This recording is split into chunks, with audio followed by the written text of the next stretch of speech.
Guess what day it is? Guess what day it is? Huh? Anybody? Julie, hey, guess what day it is? Oh, come on, I know you can hear me. Mike. What day is it, Mike? Leslie, guess what today is? It's hump day. Woo-woo!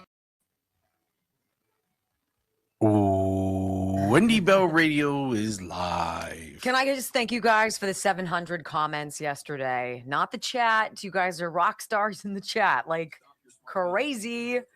We got like 700 comments yesterday. Now, I was point whoring by asking your opinion about whether I should cut my hair. But I love that you guys all have an opinion. You know, I love that you're willing to come on, and some of you were brutally honest.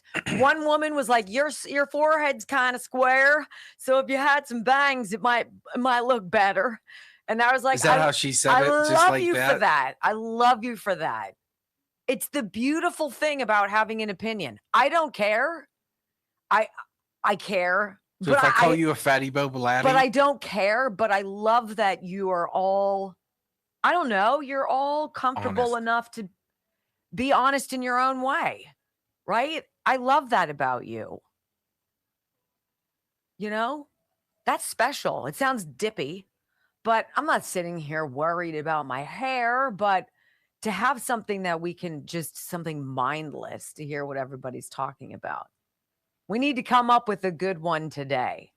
I don't know how you guys feel about the Supreme Court wanting more security. Like I want our people protected, but then there's that provocative argument, Brock, by some people who are like, so you want protection from the crazies that your rulings create.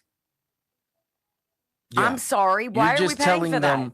You're telling them, keep doing what you're doing, and I'll change my vote to feel safe. But that bothers me. And it's super I bothers me. don't want to step on toes, but the Amy Coney Barrett saying, I didn't know. Did you watch the Kavanaugh hearings? Did you watch this? I didn't know it was going to get deadly. I didn't know it was going to get. Well, I don't think anybody knew that we were going to have a woke, crazy, progressive, deranged, needing therapy fringe group in this country that glorifies murder. Think United Healthcare guy. Think Charlie Kirk. But we know what the senators are going to do to try to destroy your life. What? But you know what's also funny? You know who's not asking for security? Clarence Thomas, Sonia Sotomayor, Elena Kagan, Ketanji. Why? I guess there aren't right-wingers who are gunning for the left. There are people on the left gunning for the right. It's curious to me. I hate everybody, but, you know, equal opportunity. Right. We're not ready to talk about parasite cleanse, are we? We'll do it tomorrow. Did you do Cove Pure yet? We can do that putting tomorrow? The filters in today. I want to tell you something. So I had Joe last night sleeping. He was on call. He was awakened like every hour. And by the time he finally fell asleep, I'm like, thank goodness. So Jack didn't come home. He had other stuff he was doing. So I slept in his room on Michael's ghost bed. And I'm just going to tell you, it is one of the most comfortable night's sleep you'll ever have. If it's been a while, if you lie on a mattress that's lumpy, that is completely out of date, that's lost the spring in its step, that doesn't give you the support you need, that you cook in during the warm summer nights, I really want to strongly encourage you to go to ghostbed.com/Wendy. First of all, you're going to love the prices. Second of all, you're going to love it's made in the USA. Third of all, you're going to love the owner's story. When you're inspired by your own pain to create a product that solves your problem and then you put it on the market for everybody else to enjoy, I'm in. Try a ghost bed mattress for 101 nights, risk-free, basically all summer long, and feel how sleep should be. You should wake up comfortable, happy, cool, right? Not feeling like you were hit by a truck somehow in the middle of the night when you didn't do anything. I don't know how that happens, but it does. Ghostbed.com/Wendy. Wendy, a promo code 10% off. I'm telling you, the real deal. The real deal. I'm intrigued by this conversation that is really heating up over tonight. What do you guys think, or tomorrow? What do you guys think is going on? What are they so worried about? What is the ultimate that they're worried about getting out? What do you guys think? Is it all about the theft of 2020? I don't know. I don't know what it is. I'm pretty sure that's what it is. I'm pretty sure the safest, most secure election. All you need to know about that is. I think if you pull one string and people hear that this is corrupt, all you need to squeeze is Ruby Freeman or Shay Moss. Give them a little squeeze. Be like, well, it's funny because you're going to go to prison and you can take your Presidential Medal of Freedom with you. Yeah. Hang it in your cell. You and Ellen DeGeneres and Oprah Winfrey and Tom Hanks, Hillary, all of you. Right? I think it's going to be interesting when we find out that Raphael Warnock and John Ossoff were not. 5, 4, 3, 2, 1. Welcome to your daily dose of facts to fight off the liberal gaslighting. You can be in the middle of a hurricane. You have sanctuary in the city of Chicago. Or you can be on a calm day. North is still north. You could be in a thunderstorm. I am angry. We are not going back. Not ever. North is still north. People can yell at me. The hell with the Supreme Court. We will defy them. North is still north. It doesn't change fundamental things. And in this business, right is still right, even if you stand by yourself. We don't get fooled again. No. Live across the fruited plain and from sea to shining sea, we're converting the Marxist left 1 hour at a time on the Wendy Bell radio program. Hey!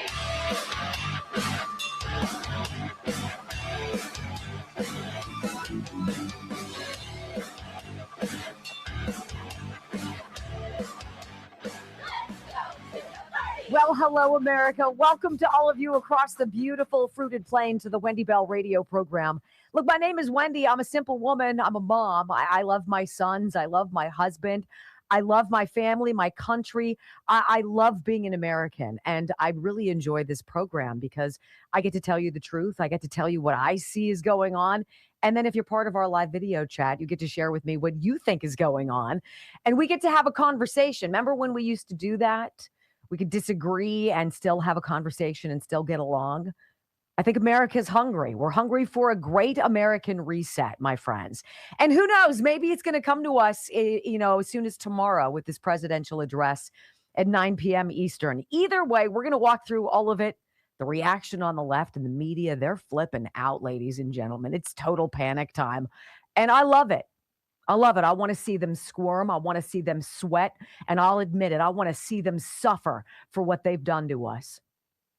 If that sounds okay to you, then you found the right place, wendybellradio.com. Welcome home. I pledge allegiance to the flag of the United States of America and to the republic for which it stands, one nation, under God, indivisible, with liberty and justice for all. Amen. I think it must be innate. It must be human nature that if you have gotten away with something for a really long period of time, you get kind of sloppy, right? You don't update the playbook. You don't go back and review all of the dots, all of the zeros, all of the dollar signs. You get complacent. You become lazy.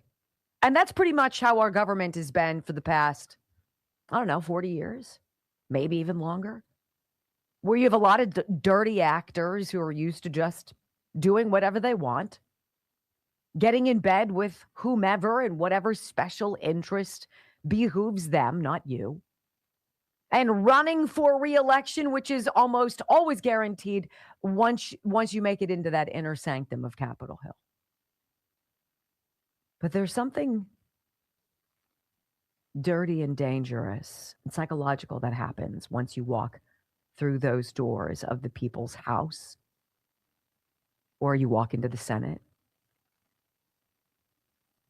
And for some reason, there is a vast number of our elected representatives who become corrupted, co-opted, controlled by money, by special interests, by the blackmail and the bribery apparatus that is our government. And they walk a very dark, dirty path. And that becomes the norm. And the longer they travel this path, the farther away you are, the farther away the traditional American values, which are not complicated at all, are, the farther away everything that's common sense and good seems to be. I think we have a lot of people in those throes right now who are realizing that at some point, even though they suspected it long ago, someday this isn't going to work anymore. Someday somebody's going to catch on to us. Someday it's going to be a bridge too far. It's going to be a dollar ask too great. It's going to be a coincidence too unbelievable. And somebody's going to poke holes in it. Ladies and gentlemen, it wasn't your media. It was conservatives. It was conservatives, independents, people like you and like me who looked around and saw what was going on and talked about it. And we were shut down. We were silenced. We were ridiculed. We were fired. We were kicked off the airwaves. We were demonetized. We were deplatformed. We were vilified. And we were unwavering. Look, I'm not likening this to some revolution like our forefathers who fought against each other in fields so as to prevent the westward expansion of slavery. I'm not here to tell you that we're taking bullets and like, wow, aren't we such heroes? I'm here to tell you we are freaking warriors. And that is why they hate MAGA. They hate the idea that you want to make America great again because they want to break us. They want to bankrupt us. They want to co-opt our children. They want to drive us into the ground because they stay in power and you become their paupers. And that's not the American way. Oh, hell no. And for a long time, we were quiet. A lot of us started making some noise in the 2000s with the Tea Party. A lot of us rebuked people like Mitt Romney, the Cheney family, the Bushes, anything that had to do with Adam Kinzinger or John McCain. We demanded more. We asked a very simple thing of our government. Listen to us because you serve us. And y'all have forgotten that. And we want that back. And we fought. And we dug. And we got involved. And we started doing podcasts. A lot of us breaking away from traditional media.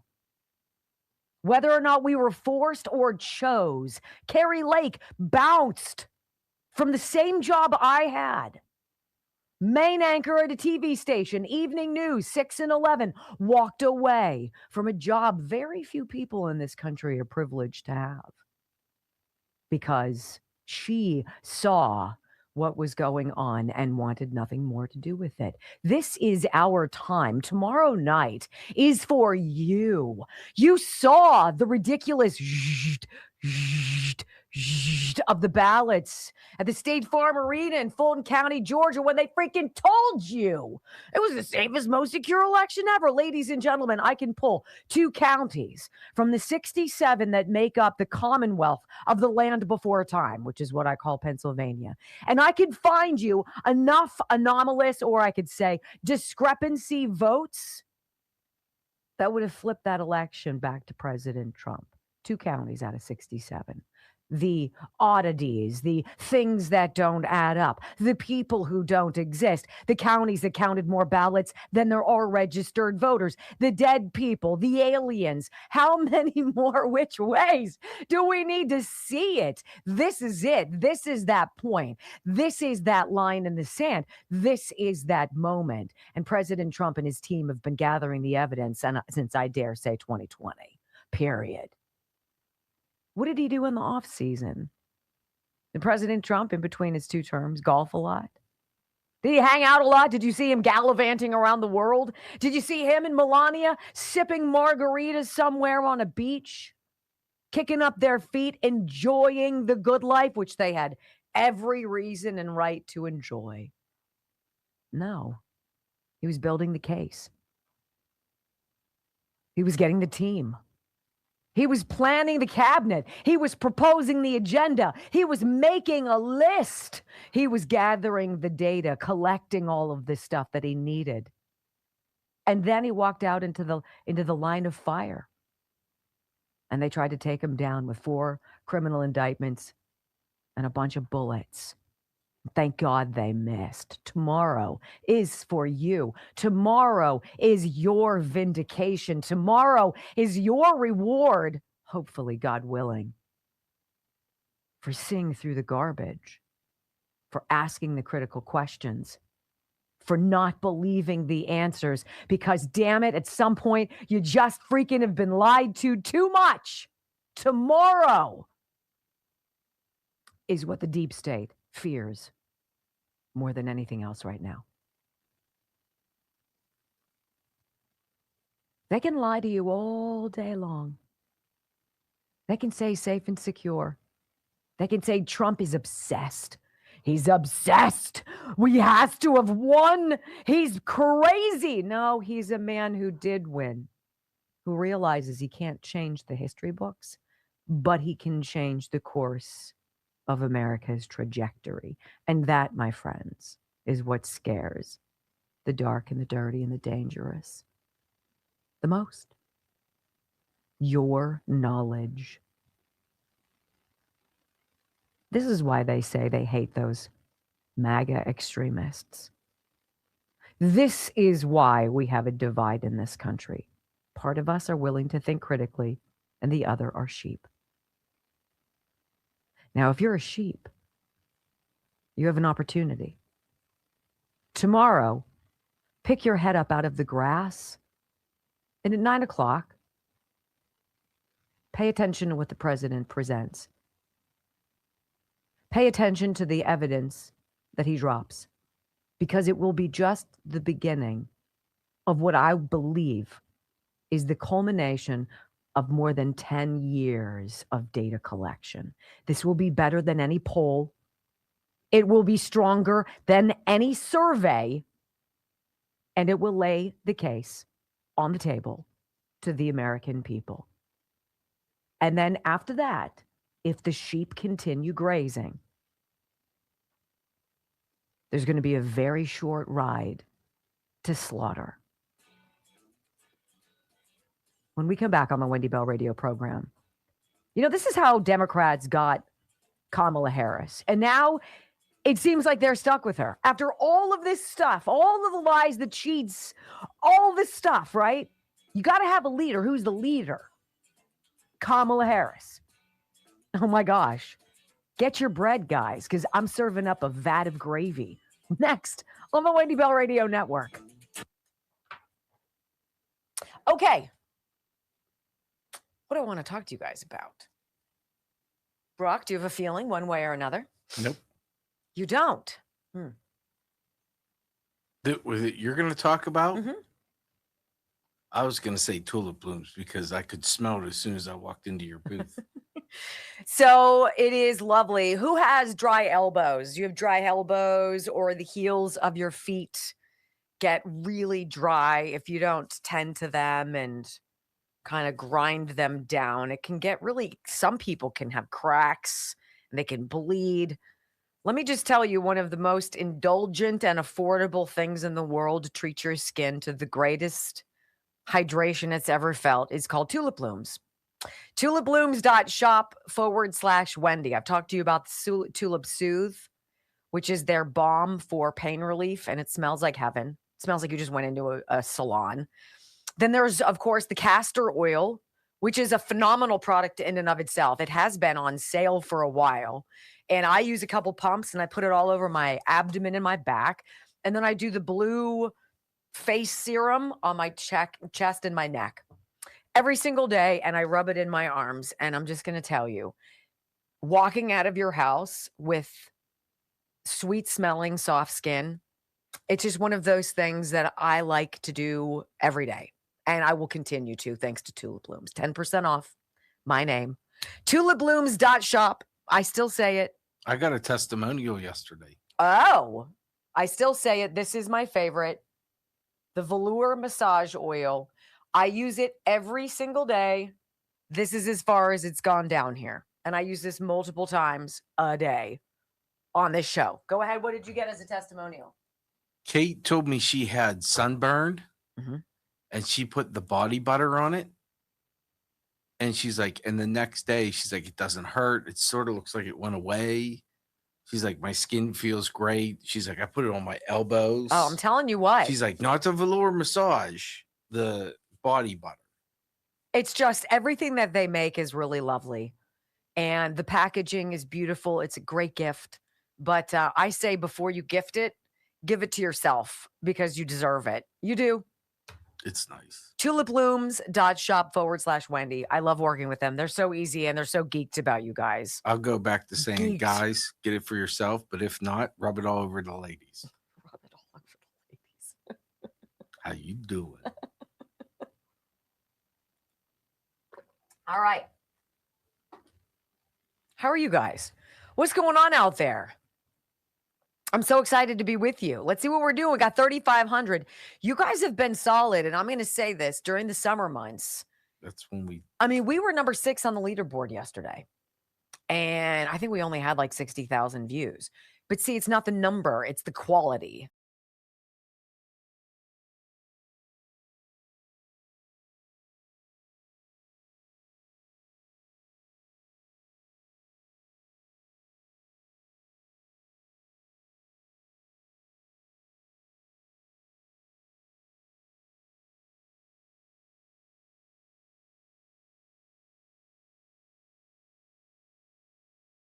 Above everybody else, about 12 points. Think about that. The woman who could not sit down for an interview for the Democratic Party, the woman who was number 2 in line to the presidency, the woman who was the border czar, the woman who could not speak save for verbal spaghetti, is the de facto leader now for 2028 for the Democratic Party. That tells you everything. This is what happens when you don't freshen up your playbook. This is what happens when you're used to getting away with everything for always. This is what happens when you've been dark for a long time and you believe you'll never get hit by the light. Kamala Harris is no leader. They're screwed. And I love every friggin' moment of it. So yesterday in the Oval Office, the president confirmed that what he's going to be talking about tomorrow, as of course, NBC leaked it thanks to Trump administration inside leakers, ostensibly, gave it to NBC and MSNBC, printed it and had it on in Morning Joe, et cetera, that Trump is going to be talking about the election, blah, blah, blah, blah, blah, and he's going to be dropping all this fake news, yada, yada, yada. And you're like, really? See, people who don't cheat don't have to worry about investigations. People who do not break the law have no problem opening up the warehouse to show investigators the boxes. People who follow the rules are offended by allegations of malfeasance and fraud, and they are falling over themselves, eager to cooperate with law enforcement so as to exonerate their good name. People who are none of those things have to kick into overdrive to run counter narratives and propagandize people and set up the story that Trump's going to come out with some election fraud stuff, but he's obsessed. He's crazy. You know he's crazy. Say it with me. And we're just like, no, we've kind of been waiting for this. I'm looking forward to it. This is the moment when a reporter asks him, Trump announcing the upcoming speech Monday as the war with Iran escalated, yada, yada. I really am not interested in hearing about the war in Iran. And this young reporter, Cara Castanueva, from Lindell TV, again, one of these independent journalists who has changed the trajectory of news. And she asks him flat out, hey, what are you going to be talking about tomorrow? I want you to hear what he said, because this is what triggered everybody yesterday to lose their ever-loving minds. It's really big news. It's really, really big news. And our country has to shape up. But that's what we're going to be talking about Thursday is it doesn't get bigger, because without free and fair elections, you don't have a country. We'll be discussing other things too, but it's going to be a very big announcement. Yeah. It doesn't get bigger because without free and fair elections, you don't have a country. Now, this is going to be an interesting task. You know how they're going to go after Fauci, not for his role in creating a once-in-a-lifetime global pandemic that killed at a minimum 15 million people. I mean, we'd love to see him quartered for that. They're going to go at him for something different, like perjury, like lying under oath. That is a felony. They're going to come at him with some other strategy. The whole issue about presenting the case about what happened in 2020 isn't to say that the people who allegedly won weren't certified. It's that the process of it was invaded, and therefore the results are not valid.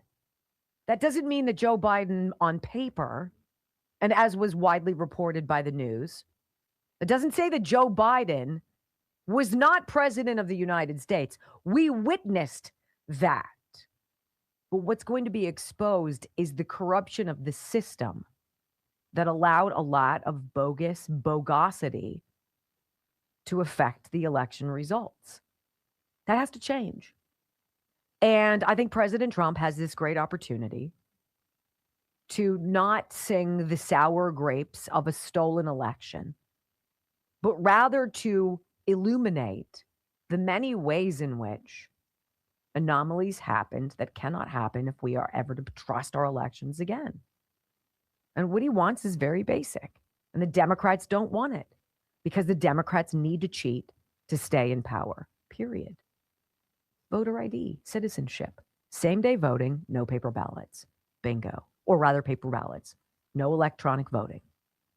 Did you guys know that in Fulton County, Georgia, as Tulsi Gabbard, as then Director of National Intelligence, seized something like 500 and some odd boxes of these ballots, right? All of the images, all of the machines, all of the everything that was supposed to be saved. There were 6.8 million absentee ballots that were sent out to people to use. 6.8 million that were not requested, and that people could deposit those in all of a sudden these new drop boxes and these new mobile vans driving by. Hey, I'll drive by and pick up your ballot for you. Everything that happened under the guise of that pandemic and keeping us all safe from contracting that virus.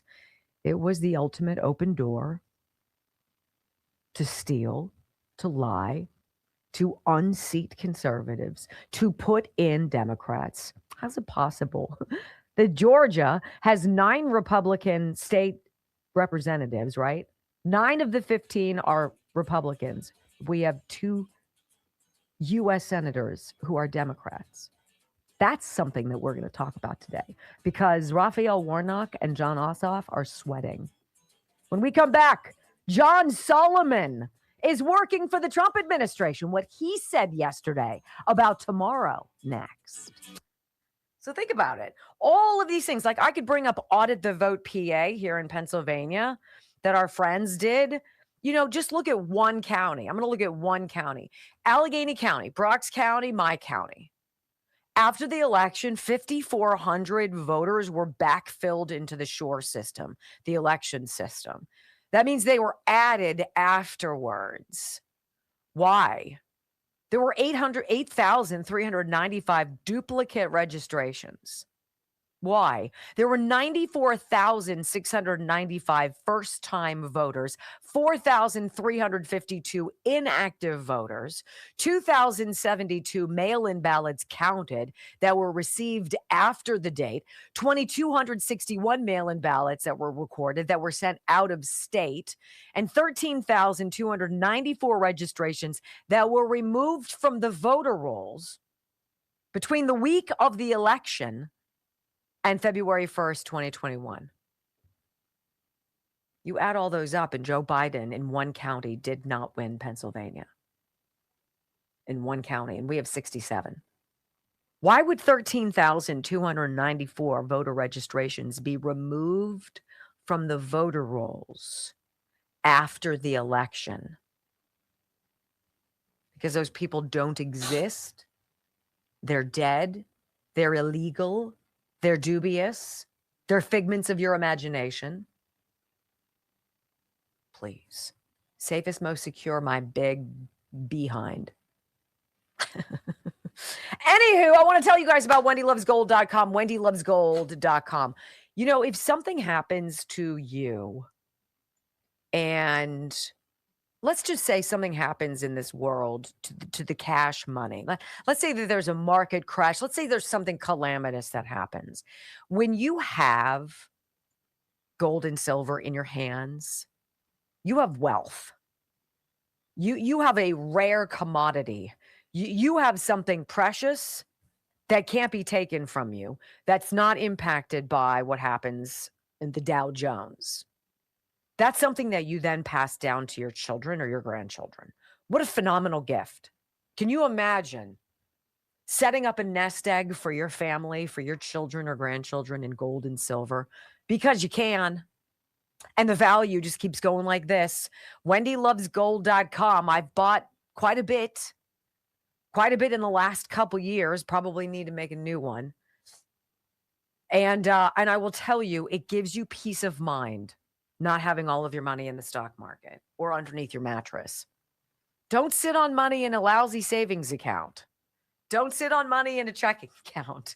Call Wendy Loves Gold, 855-927-5557. They're my friends. They're my friends. We just shot a commercial together. Let's see if it sucks. Hopefully not. Love them. 855-927-5557. I still find it interesting that the only thing the left doesn't want the government not to control is elections. They want to control your grocery store, your education, your Abortion, thermostat. But hands-off votes, states' rights for votes. It's like it's fraudulent. I don't know. I'm kind of getting a vibe. I mean, think about Hard this. to say. How states, they already know how states are going to vote before anything's ever done. This is how they get to the wall. Right. And you have John King. He's like, now you've got this, and this. Yeah, Now we these know two go that this this is way, and gonna that's happen. that. And you're like, it's 24 hours before. What are you talking about? The Fulton County, that is just, I look very forward because that's, I think, going to be the nucleus of this little bomb. And it's going to ripple effect because it's obviously, look at California. All you have to do is find one state. And then you're going to be like, let's go back to 2020. How did Sean Parnell get a call from, what's the guy that was in charge now? He's bounced, McCarthy, congratulating him before he went to bed. And then woke up. Sorry. And lost to Connor Lamb. And then couldn't fight it in court. It's so odd, isn't it? These guys do the math. And you guys saw we did election night coverage. Sean's all about the math. And he's like, I won't celebrate. I won't blah, blah, blah. These math. And he was so great to have because he knew how when counties, here's this and here's that. And the math doesn't math. You're right. Today is Sean Parnell's birthday. Is it? Well, thank you, Darius. All right. I'll have to text him. doing it now. I'm going to beat you.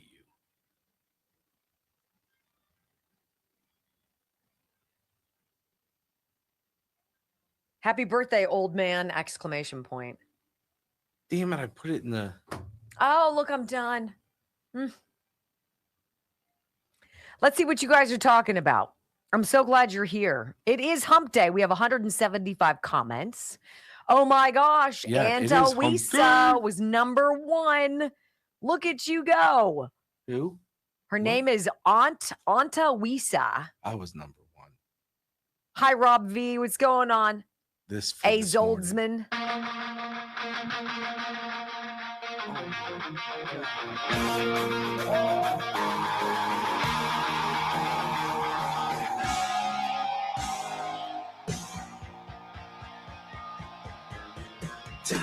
Welcome back to the Wendy Bell radio program.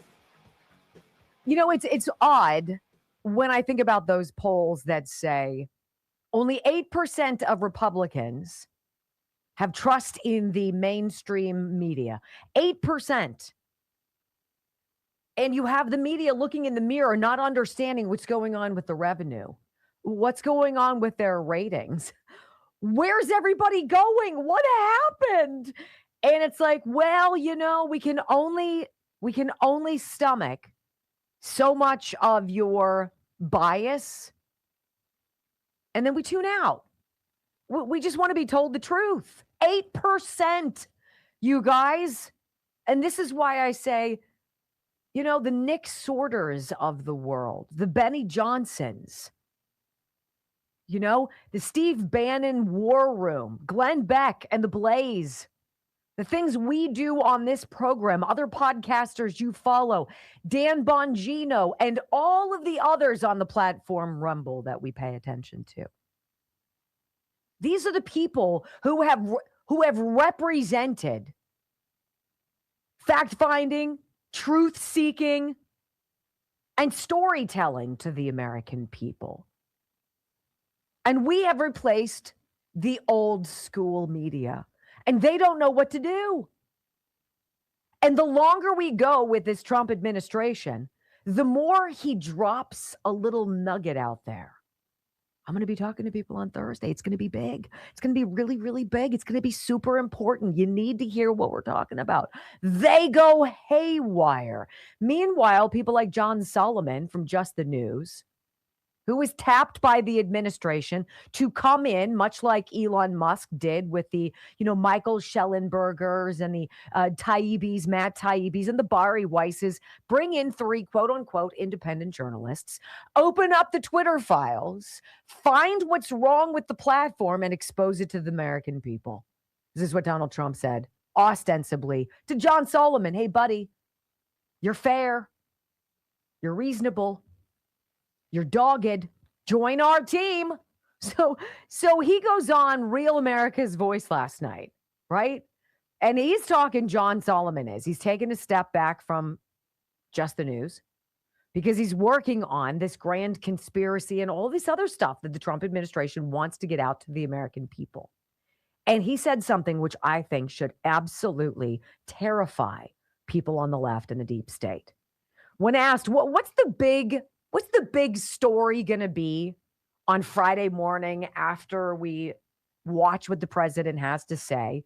Once we hear, what's the headline going to be the next day? Here's John Solomon with his answer to that as an insider. What will be the headline Friday morning regarding the speech? I mean, what do you think? This feels like a bit of a potpourri. I don't know what to expect exactly. Well, one of the things I have learned to expect is that if you see mainstream headlines 2 days or 3 days ahead of an event with anonymous sources, you should probably assume they're not going to be 100% accurate. There's a really good track record on this, that media often get what's going on in the Trump White House wrong. I am aware what the president's going to talk about. I can't talk about it yet. We'll have to, you know, in a White House job temporarily. And so let's wait and see what the president does. I will say I've seen several stories written in the last 12 hours, some mentioning me by name. And I can tell you that many, many things in those stories are wrong. And that's just been the dynamic of the Trump presidency. The mainstream media can't get in. They're not trusted by the White House. And then they write stories that, when compared to what ultimately happens or the facts, get debunked. That's Russia collusion, Hunter Biden, and quite frankly, almost everything that happens day in and day out in this Trump White House. So I'd encourage people to tune in. I think when the president picks a primetime news conference, it means he has something very important to talk about. And I don't think he'll fail to deliver that. I think he'll deliver something really important to the American people. It's 8% trust in the mainstream news because of exactly what John Solomon just said. If you've got anonymous sources in your papers, in your articles, you almost always get the story wrong. That's what's going on, period.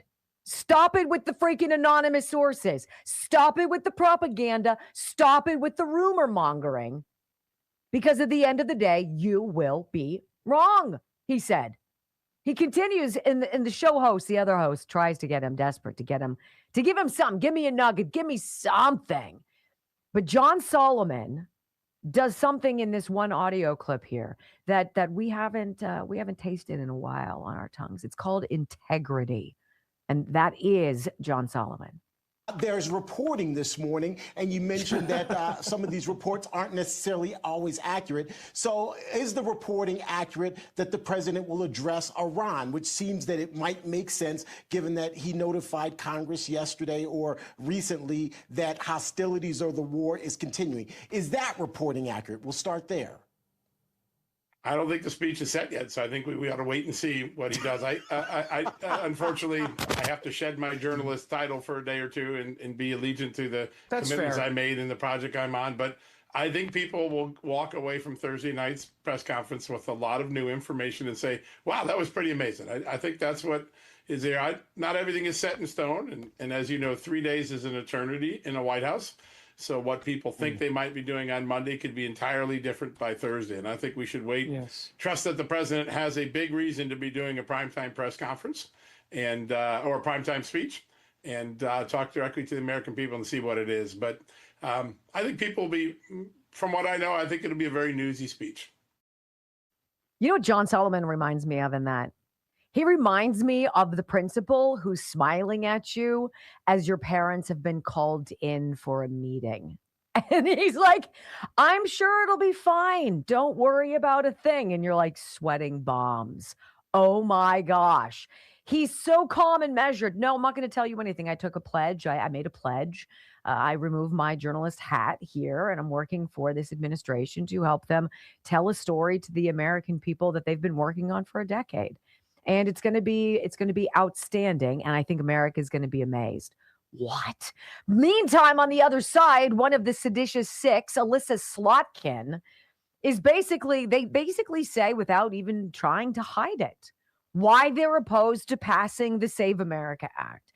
If we make it mandatory to have photo identification to vote and proof of citizenship, we will never win again. Is it true that that's honestly what she said? Well, yes, it is. And here she goes. Here's the senator. The other thing that we blocked yesterday was the SAVE Act, right? Which was literally...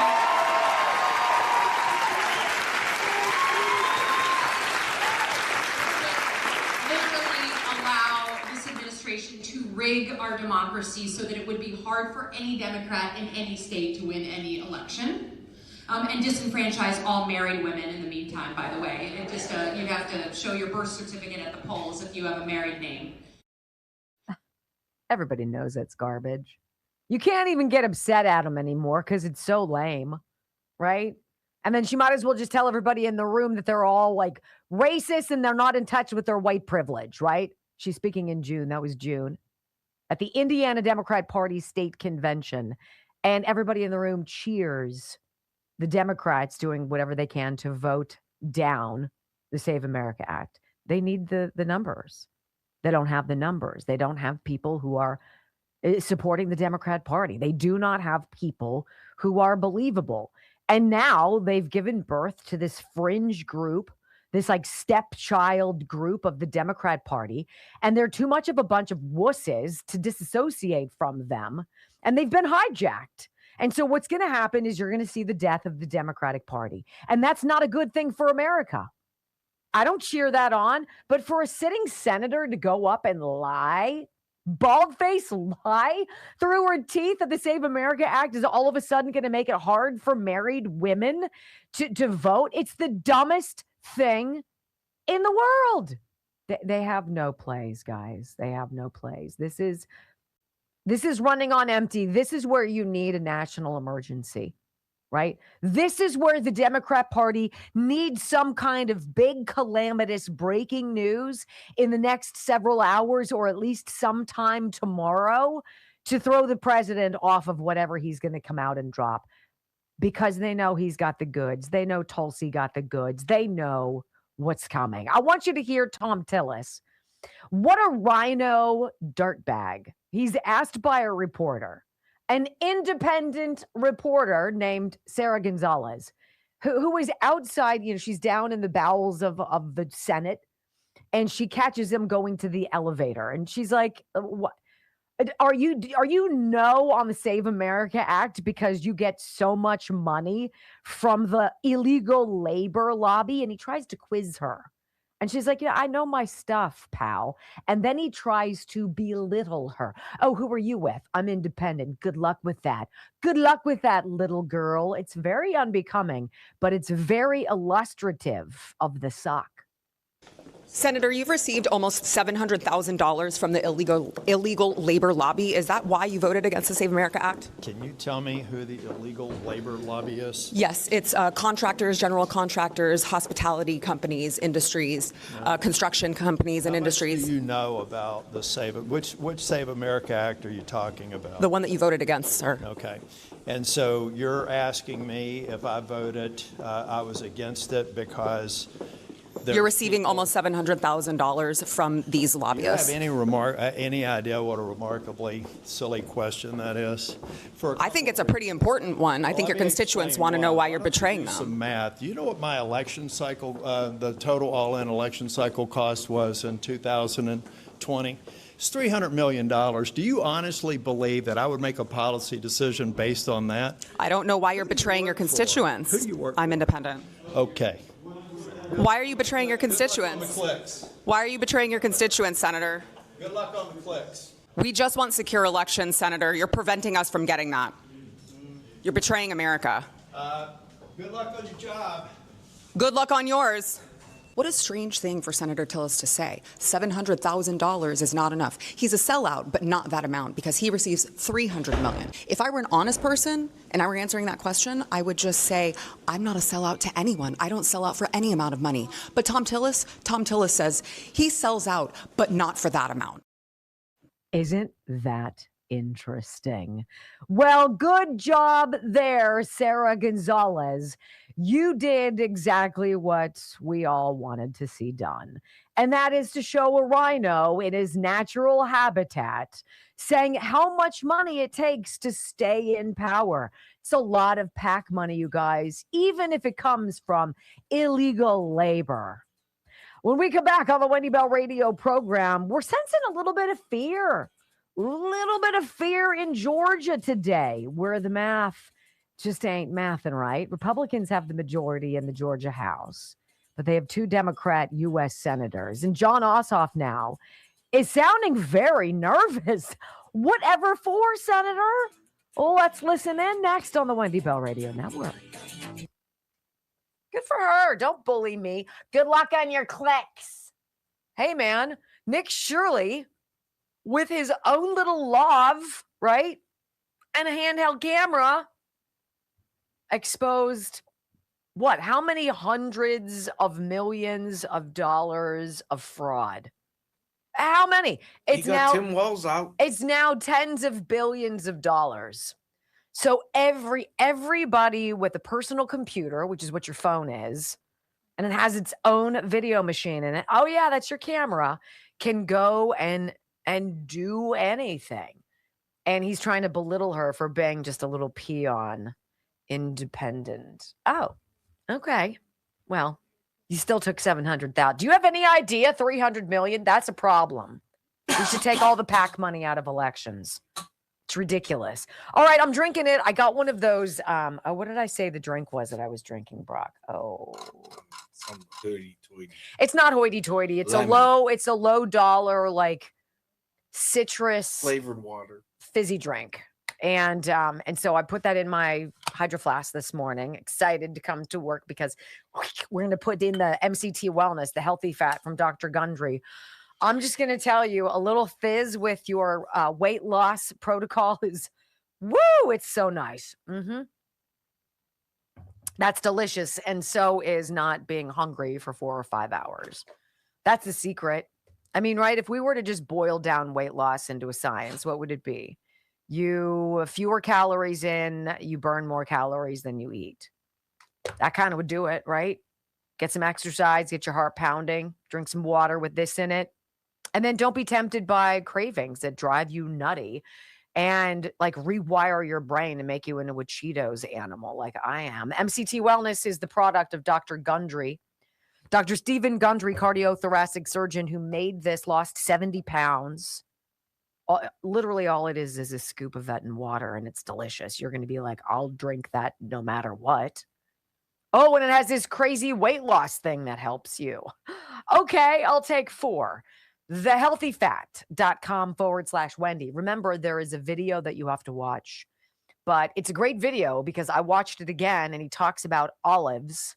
He talks about things like cottage cheese, olives, sourdough bread, all these things that you think you're eating that are either good for you or bad for you, and he debunks it all. It's a fascinating Is cottage video. cheese good for me? No, and not if it's served in plastic either, which it's almost always served in microplastic. So anyway, it's thehealthyfat.com/Wendy. And once you watch the video, you can try one and try it and drink the whole thing. Drink the whole thing. And wendybellradio@gmail.com. I'd love to know what you think. Love to know. All right. This John Ossoff soundbite I think is very interesting. So obviously they oppose the SAVE Act because it means they won't win. Simple as that. And for all of the people who are like, there's no evidence of mass election fraud. I mean, sure, there's a little bit here and there. No, see, a little bit is still illegal. That's still illegal. Lying a little bit under oath is still perjury. It's still a felony, right? Murdering, so it's a little bit like it was a small person. It was a little murder, wasn't a big murder. Little murder, still murder, right? I mean, this isn't complicated. And I think the numbers just ain't going to work out. As Spencer Pratt has said, you can recount. You're going to get the same numbers. It's not about the numbers. They introduce so much fraud into our lives. I just...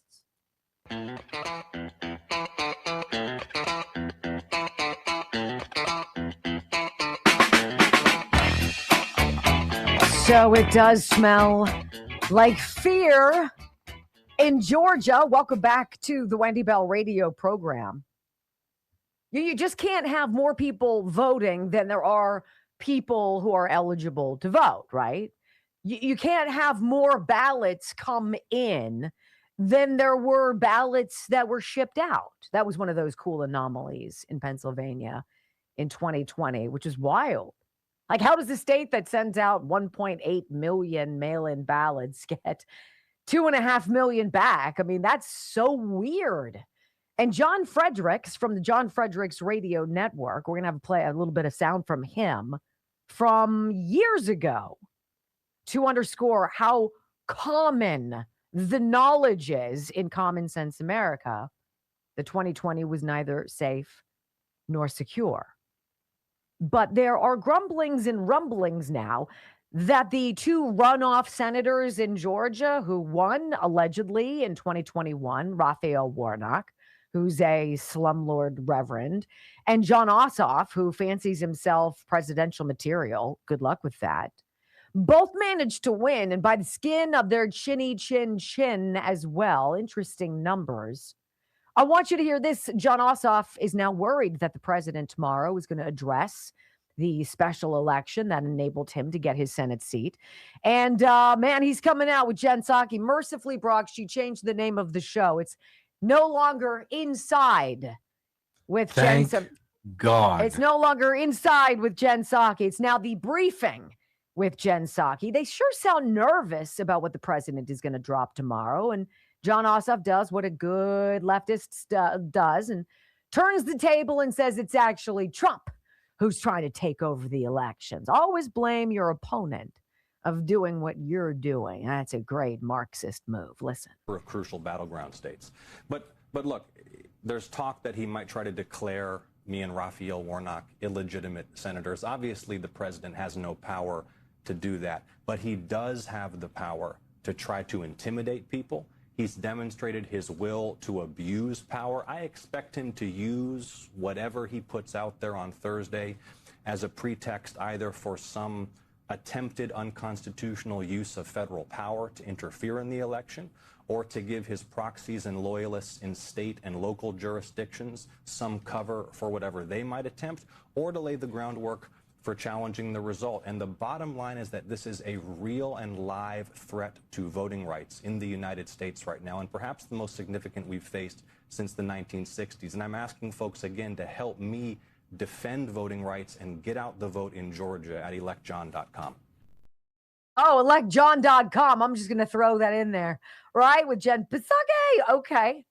Okay. So that's what he's saying. And what he could say was, I have no idea what the president is going to talk about tomorrow, but if it has to do with the elections here in Georgia, I'm ready to show him anything he needs because I won fair and square and there's really nothing to worry about. Or, oh my God, he's going to totally steal the election. He's going to come. And that's what he did. And you're like, you sound, I don't know, a skosh guilty, Johnny boy. And then there's John Fredericks. God bless this man. Dogged, digging into with Steve Bannon years ago, the suitcases of ballots that ran all night long at State Farm Arena. Oh, yeah, about that, John Ossoff. Listen in. Were there counterfeit ballots? 6 affidavits. Now, we had 4, now it's 6.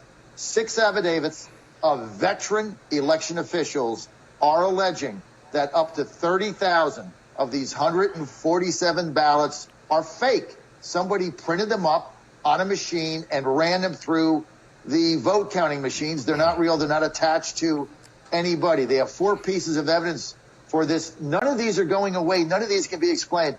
Number one, they're on different paper. What kind of paper are they on? Why isn't the same paper that everything else is on? Number 2, they're not folded. Well, what do you mean they're not folded? In order to get an absentee ballot, you have to get it in the mail, which means that the Department of Elections in Georgia machine folded the ballot. You can't have a ballot in an envelope that you mail back or Dropbox back that's not folded. You either got it folded or you sent it back folded or both with an envelope. So why aren't they folded? Number 3, you've got the same exact bubble mark on the ballot, the same one for upwards of 30,000 of these ballots. 97% of them voting for Joe Biden, 97% voting for John Ossoff. And the 4th thing is the affidavits say that these the bubble marks are not made by an ink pen or a pencil, that they're made by a machine. These are the things that they're going to look at. Oh, so that's why they're so scared about tomorrow. It's almost like we've known all this for 6 freaking years, right? Aha. But see, they punched us, they fired us, they mocked us, ridiculed us, demonetized us, and we came back stronger than ever, more determined than ever to just tell the damn truth. And oh, by the way, John Ossoff won, allegedly, by 55,000 votes. I'm sure that's just, whatever. When we come back, hour number 2 of the Wendy Bell radio program, enjoy the squirm. Oh my, the deep state freaking out about tomorrow. Next. Oh, my friend Sean Parnell just texted me back. He said, I miss you and love you, Wendy. Oh, I just got thanks. I just got thanks too, but I liked my story a little bit better. Wow. So hey, I lie, but I tell you in the same breath that it's a I was lie. going to say fake news that was. I'm like, look, I'm totally going to lie to you here, but he said he misses me and that I'm the best. And that's what I'm going with. If he would have sent that to me, I'd have believed. You would have believed it. Yes, yes, yes. I love that John Fredericks. He's like, and remember when we had that, what's his name? Pulitzer, the Jovan Houghton Pulitzer guy. Do you remember him, Brock? Yeah. And he's like the paper expert. Yeah. And he's like, the fibers don't match. There are no folds. You can see how many times the paper has been opened and closed by the fibers in it. And he's like, I mean, it was so ridiculous. It was duct tape and plastic sheeting. What don't you want people to see? It's just so weird. It's so dumb. It's so dumb. You guys, we're playing some silly childhood game with these idiots. It's so bad. It's so bad. We're playing Twister. Okay. Blood Flow 7.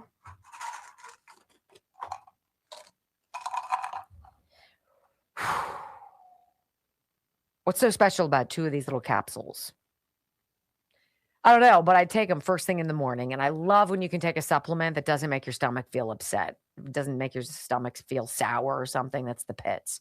But nitric oxide apparently doesn't have that kind of an impact on your gut. So what this is, and if you take 2 of them, which is what I do every day, and that's what the directions say, 2 of them every day, right? And all of a sudden, some people, I know it's taken one person, it took them a month. I felt the effects within 48 or 72 hours about that. Some people say it's a week. Some people say it's 2 weeks. It's definitely within the bottle itself, which is a month of capsules, that you begin to feel an energy that you haven't had in a while. All of a sudden, the chores that you have at home, whether it's yard work, cutting the grass, pulling weeds, watering stuff, or it's inside, you have to mop the floor, you've got to, do the laundry, bring it up from the basement, you're carrying stuff. You just feel like you can keep going. You're never like, I'm so bushed. I just have to sit down and put my feet up. I noticed it when I was with my dad in California. And multiple times he was like, you know what? I just need to sit down for a little bit. I'm like, go ahead, Dad, have a seat. I'll bring out some things of Mom's and we'll go over them. I'll bag them while you relax. He's like, you're unstoppable. And I'm just going to say to you, bloodflow7.com/Wendy. And I literally, of all the things that we've been given, I scoffed at this one. I was like, blood flow. Like, how does anybody know their blood flow is improving? Because they could be like, your blood flow is going to be great. And you're like, okay, what does that mean? And then you find out and you're like, oh, so I didn't need to feel like I was 56 10 years ago. Yes. bloodflow7.com/Wendy. Your dad just doesn't know the secret. See, to stop you. Oh. Oh. That will put a halt on what you're doing. You make it sound like oh. I have. Yeah, I mean, we can take a break for 5 minutes. The way you say it, though, makes it sound like I have a problem. I just didn't have say a that. How thirst. you take it. I just have a thirst. How you take it. Well, if that was the case, I had water out there too. I didn't see you sucking it down. Yeah, but it doesn't. Right? Yeah. It's a spindrift. That's what I have in here. Spindrift. I was struggling for the name. Spindrift, which is not expensive, but I have a lemon spindrift in here today with the watermelon lemonade. Mm-hmm. How you doing? I snipered my windows this morning. Did you? My outside windows. I might do that today. They had because I have an air conditioner that sits outside the window, it got green because the water drips and it gets moldy. Yeah. Really? Oh yeah. Okay, so the backyard. Yeah. Where the patio is, the sliding glass doors. Yeah. They're totally fudged up. And I tried to wash them, but whatever the film is, it's like something tacky. Well, it's probably because you're having all that work done. No, I know, but I mean, I don't know what the material is. And just scrubbing it with normal soap and water didn't work. So maybe I'll try my sniper today on that. Literally, if you're going to take one thing with you. I did my grill with. Okay, I used it last night. I got you. I kicked a table and I split my pinky toenail. And so I had to pull out in it because it's catching. So I had to pull it out with the tweezers. And what did I spray all over it? Sniper. I would assume sniper because that's what I would do. Yes, sniper. I know. It's such a bad. Yeah. Disinfectwithsniper.com. You guys think we're joking about how often we use it. No, I think we should have a little party. If you have an unusual way that you use Sniper or Knockout, Comments. I want to hear. I want to hear all about it. I put it on my hands when I cut jalapenos because it neutralizes the burn of the jalapeno juice on my fingers. Don't tell Dr. Mike. I put it in my dog's ears. I've done that. I've wiped his bunghole. Yes. Yeah, he had a couple dingleberries. His little. And you're there picking them out? Well, you have You're like, to. wait, I'll wait for him to scoot his ass across the floor. Then I'll clean that up. No, he's super hairy, so you've got to pull it out. And so then it just seems red and angry. So I gave it a. I hope you gave your hands a. And he was sort of like, oh. As long as you're not doing it with your teeth, then you're fine. Ew, you're so disgusting. That you got married is truly one of life's great mysteries. I don't know how that happened. Wow. It's true. Oh, you guys. I'm a catch. Who wants to talk about Jamie Raskin? I'm a catch. I'm sure you are. 5,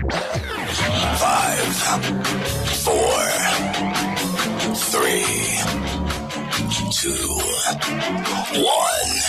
Wendy Bell, America's anchor mom, fighting for America 1 hour at a time. Welcome to the family. We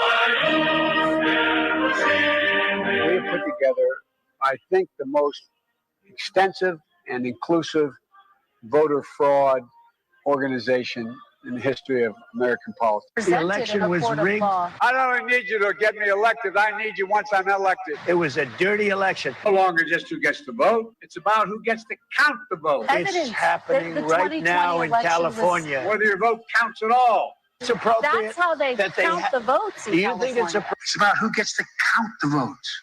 To count the vote. Count the vote. Count the vote. That have an election, and 5 days later, they're nowhere close to picking a State winner. and local officials acknowledge they are slow. They're urging. No, they're crooked. It's about election subversion. You know why they're doing that? Because they're cheating on the election. Do you have evidence? You're either crooked or you're stupid. You play right into their hands. Who counts the vote? 3 hours of gold, truth, and excellence. You've just signed up for the WBR Army. Strap in. This is the Wendy Bell radio program.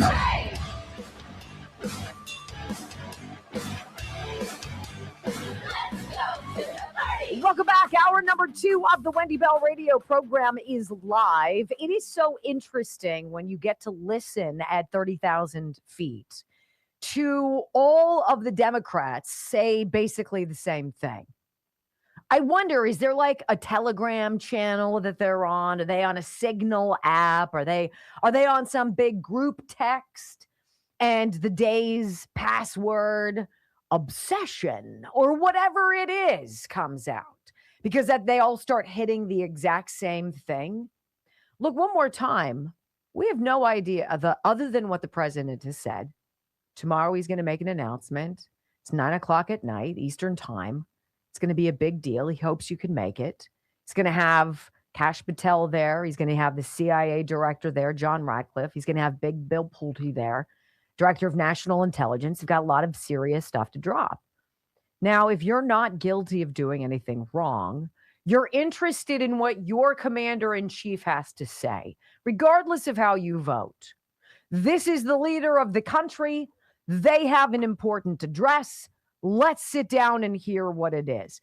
Unless that address is about your party, your fraud, your corruption, and your bad acting during a presidential election. And consequently, throwing our security in our election systems into the wind. They did that, not this president. They did that. Donald Trump wants to come in and clean it up so it can't happen again. So it's not about him taking a victory lap because he no doubt won in 2020. It's fixing the rot. It's excising the cancer. We can't have it come back, period. Jimmy Raskin is walking towards the House of Representatives yesterday, and there's some guy who asks him and a bunch of other representatives that you're going to hear from here on the program. Ask him the same question. Trump is going to give this address tomorrow night. Do you think that the major TV networks should boycott it and just not cover it because it's all going to be lies and propaganda?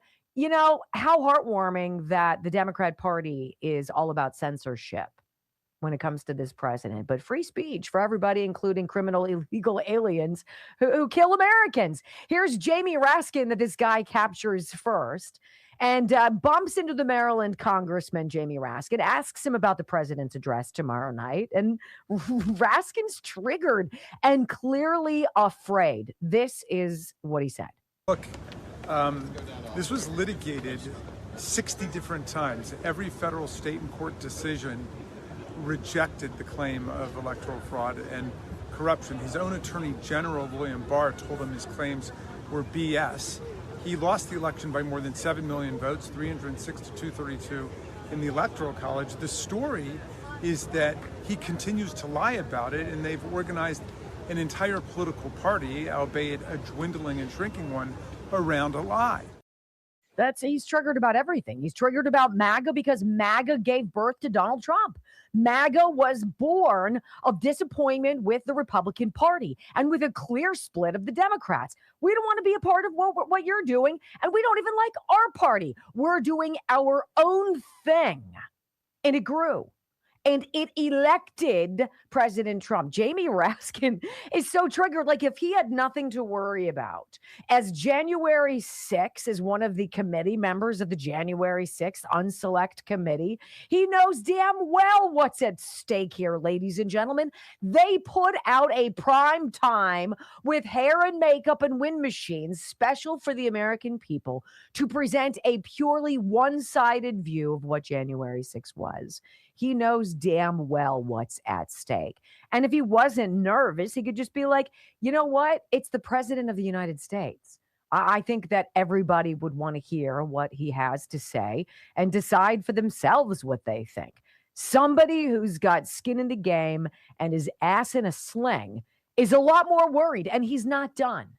As a former member of the fake J6 committee of stolen election cover-up propaganda, listen as the good congressman manages to drop an awful lot of details about January 6th, by the way, which nobody was talking about except him. He seems a little nervous about that. And then out of that lie, flow all these other lies, like the lie about January 6th, which he says was a beautiful day of hugs and kisses. The mob that he sent down here to the Capitol, injured, wounded, hospitalized, and in some cases permanently disfigured and disabled more than 145 police officers. People had heart attacks and strokes, and they went in chanting "Hang Mike Pence," and they were looking to string up members of Congress. This is just absurd that he's still obsessed with that lie. It is that easily. That's how it rolls off of the tongue when you're a serpent. That's how it comes. It's that Trump is obsessed with this stuff. He's obsessed. No, you're the one who just broke off into a January 6th diatribe. By the way, why don't you say Roseanne Boylan's name, Jamie? Because you guys have never mentioned her. And she was there, beaten to death by a Capitol police officer. Trampled, beaten to death, and her body dragged inside the Capitol and never seen again. I mean, if we're going to be honest about the story of January 6th, ought we not include her?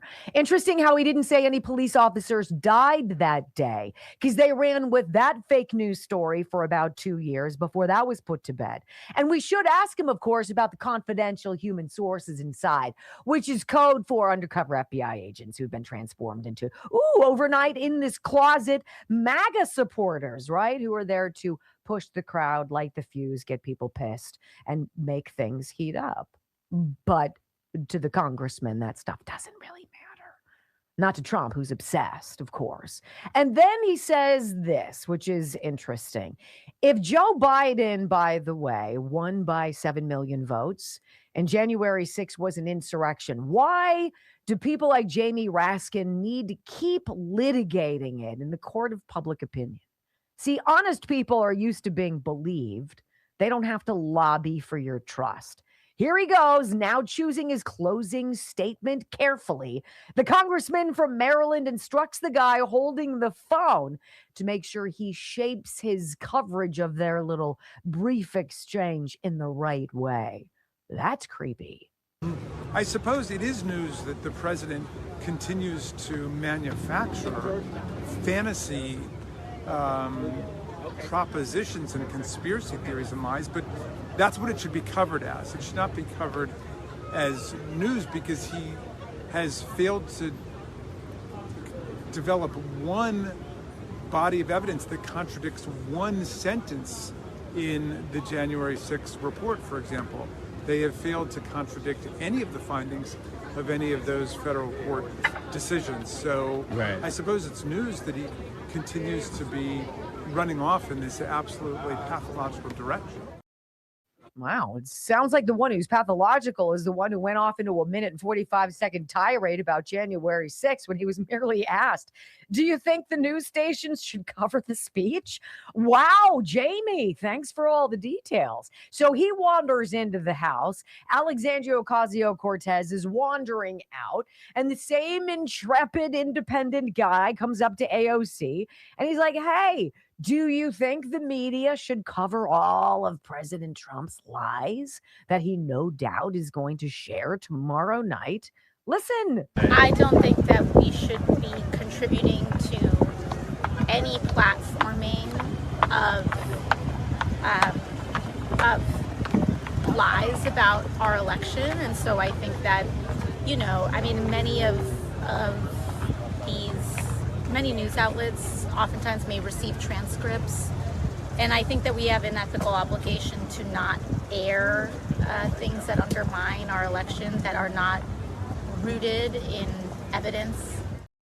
Like they're speaking in circles. And by the way, what was the whole January 6th presentation? It was an hour-long case made to the American people in an attempt to finally run the last level of defense against a stolen election, a manufactured insurrection, to create a story and thousands of people that could become the new scourges of society, the January Sixers, whose stories and incarceration could become the lion's share of the news drum. That's what it was. As long as we're talking about all these insurrectionists, like that QAnon shaman guy, what a weirdo. They're not talking about what we did. AOC proposing censorship. How wholly un-American, don't you think? When we come back on the Wendy Bell radio program, did you guys hear Joe Biden? He's got super big news. I mean, not as big as Donald Trump's tomorrow, but he's really excited for you to know what's going on because maybe you can help. Next on the Wendy Bell Radio Network. All they have to say, literally. Let's hear what the guy has to say. Let's hear what the president has to say. I know I haven't done anything wrong, so I'm not worried about anything. He's clearly been spending a lot of time. The FBI and the DOJ under Pam Bondi had resources all over these stories. And now that we have a new director, that doesn't mean, or a new AG, hopefully he's being confirmed right now. Sheldon Whitehouse is trying to give Todd Blanche the what for in his Attorney General confirmation hearings. I'm sure he's blowing it. Whatever, right? It's so interesting. Let's see what they have to say. That's what I would say. Why would you want to censor what the president was saying? He's the leader of this country. I want to know. Why would you not cover it? Now you sound unimpeachable. Now you sound borderline honest. The Simkovich Concussion Institute, traumatic brain injuries, concussions, a huge problem among the elderly, for sure, is falling and bunking your head. And it can really take you out. But it doesn't have to, because here in Pittsburgh, Pennsylvania, there is a physician and his practice, and their number one job, their number one focus is to heal your brain and to put you back in charge of your life. And they do it in this pretty condensed period of time. They want, if you're from another state, they want you to come, stay a week, take a week's vacation, come and stay a week. We'll see you Monday, Tuesday, Wednesday, Thursday, maybe Friday, but probably not. And by the time you get to Thursday, you're going to say, oh my goodness, why didn't I do this last year? Why did I wait so long? Because Dr. Simkovich heals people who've suffered traumatic brain injuries. No blood, no needles, no surgery. 412-366-3700. 412-366-3700. SimkovichConcussionInstitute.com. They try so hard. AOC had to really struggle with her answer there. There's no struggle. You know, there's no struggle. Like, for instance, when we got deplatformed, I did because allegedly YouTube, somebody was telling YouTube that I was encouraging people to drink bleach, which is just so stupid. I'm like, okay, whatever. You're so dumb. It's not even worth fighting for you. But if they were to go back and be like, all right, let's go back and see what you did, I'd be like, let's go. How do I get you access to everything that I said? Because then we can review everything and I'm exonerated. So I'm eager to help you. Right? I'll pitch in on that effort. Unless you said it. And then you're like, I don't know. It seems like a lot of time consuming. Maybe we could do something else. Dirty. I hate dirty. Todd Blanche saying, I'm proud of what we've done. Well, we'll find out tomorrow, sweetie bug. Brock, what are you thinking? Is there like something you hope he talks about? I just want it all. How about you guys? Is there something that... I want election stuff talked about. He'll lose me if he goes into too much Iran. Yeah, if he touches on it, great. Whatever. But he'll lose me if he talks about anything else but elections.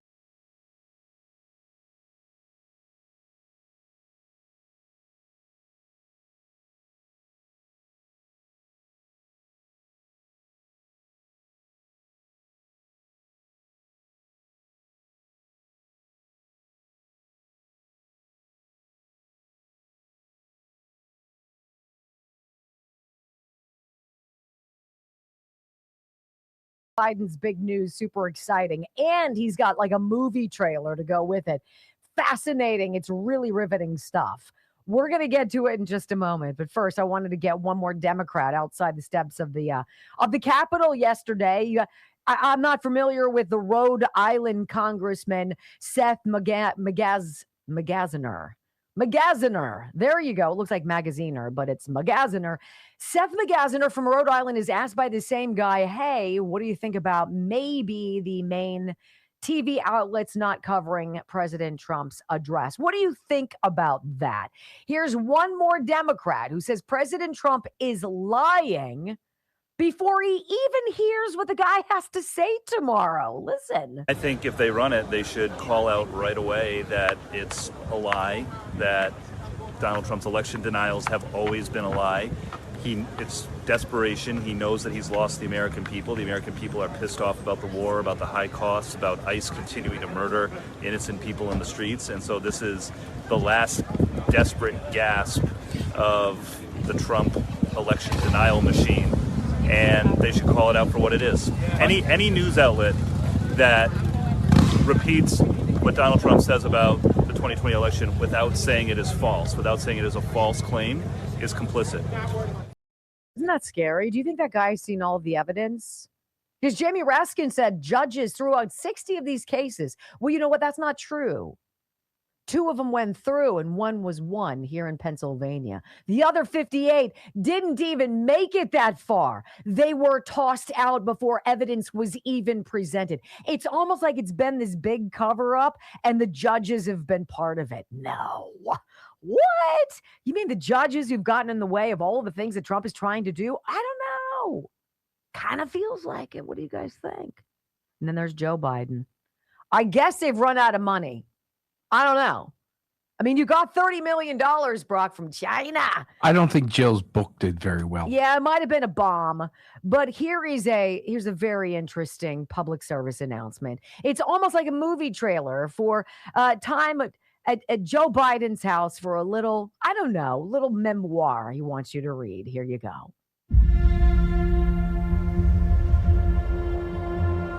Since I left the presidency, I've had a lot of people ask me, Joe, what have you been doing?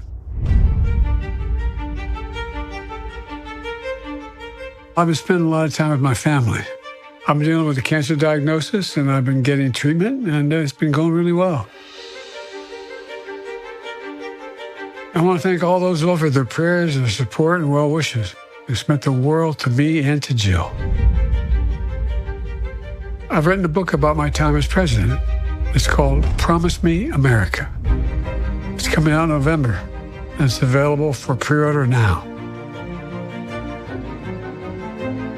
It's about the challenge we faced as a nation, about the decisions I made, and why I made them.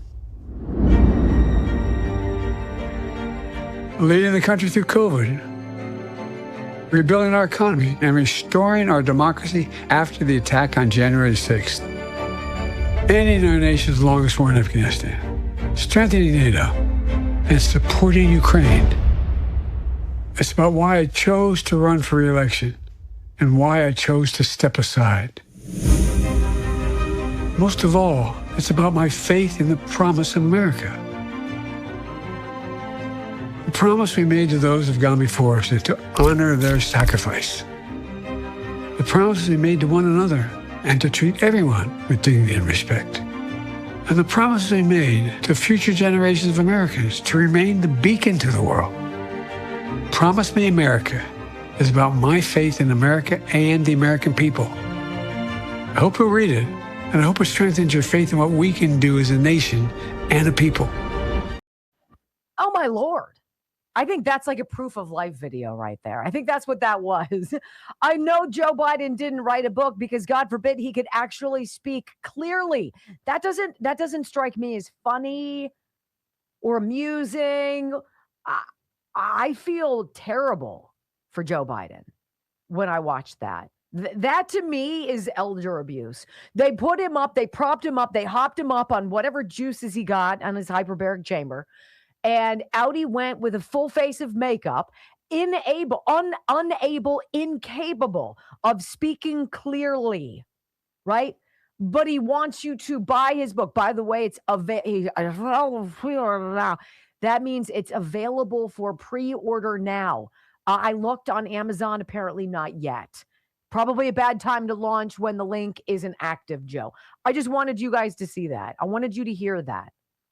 Because they wanted that guy to continue being president so they could continue destroying this country. And you showed up and said, yeah, hell no. When we come back on the Wendy Bell radio program, my friends, it is wild. I agree. All right. Here we go. Democrat deep state password of the day. Obsessed. You ready? Yeah, you're going to hear it next on the Wendy Bell Radio Network. I don't celebrate that. It's terrible. He looks and sounds like a corpse, right? I don't celebrate it, but if you're, it's... That's sad. If you're needing money... Not just that. I'm not celebrating his... mental whatever infirmity. You want to call it, demise, his downfall, his... But you know what? You keep putting it in our face, I'm going to make fun of it. I don't care. I'd have called the book In the Hedges or In the Bushes. Do your favorite face. Eating ice cream with Joe Biden, eating ice cream with me. I told Brock that. Or I did that. That's what... I have pictures in my phone of the dumb off of my kids and Joe and me when we see who can have the dumbest face. And sometimes Chris will get some drool to come out of his mouth while he's doing it. I could probably do that. And that's Joe Biden. Yeah. Show me your dumbest face. I don't understand how we can't get away from these people. It's going to come with a free Hunter Biden print. How are they going to bring him out? How are they going to bring him out during the 2028 if he's alive? They won't. They won't. Who are you going to bring out? Who's your hero? Pete. Who? No, he's not Lumberjack Pete. Yeah. No. It's the beard. No, they're not going to do the gay dude. They're not going to do the Jew. You know, they're not going to do it. They're all except if, you know, you're a Jew. Who else? Freaking Amy Klobuchar. Amy Klobuchar. Amy Klobuchar. Oh, go away. Go away. Go away. I know. I'm surprised he didn't have anything to say about the speech. I didn't see anything. I haven't seen a lot of Adam Schiff lately. Where'd you go, bud? Where'd you go? Maybe the silence is a good thing. I don't know. I don't know what it means. Haven't heard a lot from James Clyburn.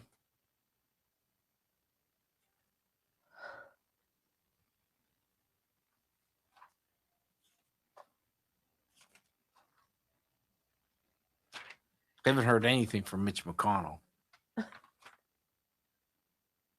What's his book gonna be? Yeah. Let me tell you guys about GLP-1 Gold. How can one little jar of dietary supplements that cost about $1 a day completely change your life? Well, one would have to go to bloodflow7.com/Wendy, and you're going to come across GLP-1 Gold. This is their huge significant weight loss product, I should say. This is, you got 20 pounds, 40 pounds, 70 pounds or more. This is going to be your best friend. You take these capsules in the morning and you're not hungry for 5 hours.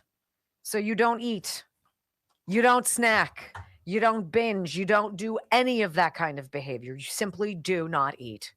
And it works. I mean, it's a crazy thing that it works.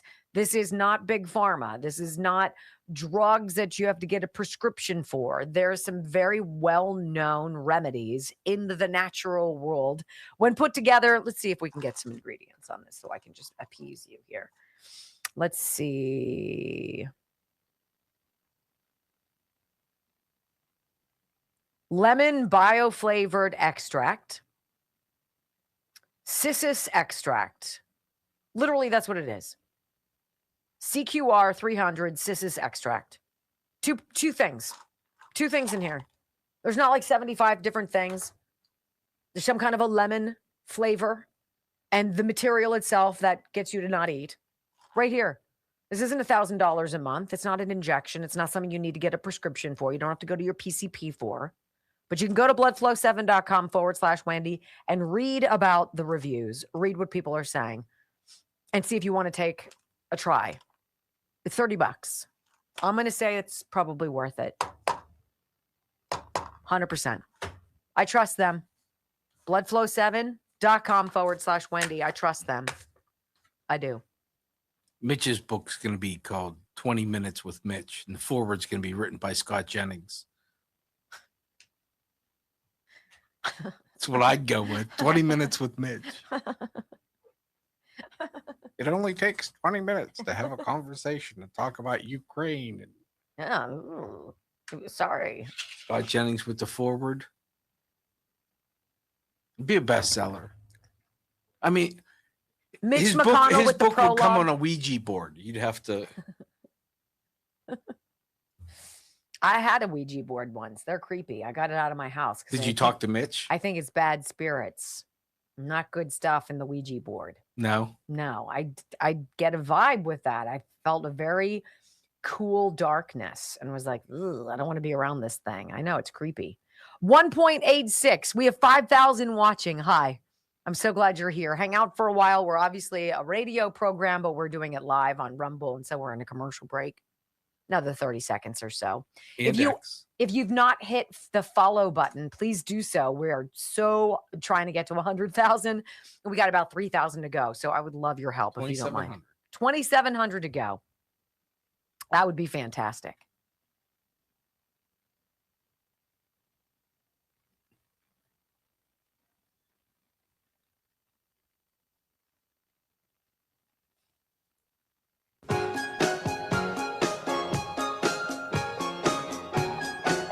Welcome back to the Wendy Bell radio program. Do you guys remember the name Sidney Powell? Do you remember all of the people who were involved, really doggedly getting involved, getting people, whistleblowers to turn to them, who went so far as to get signed affidavits of their testimony about election anomalies they experienced in 2000? I was an observer at my polling place, and I observed Republicans being told, there's a problem with your ballot. Don't worry.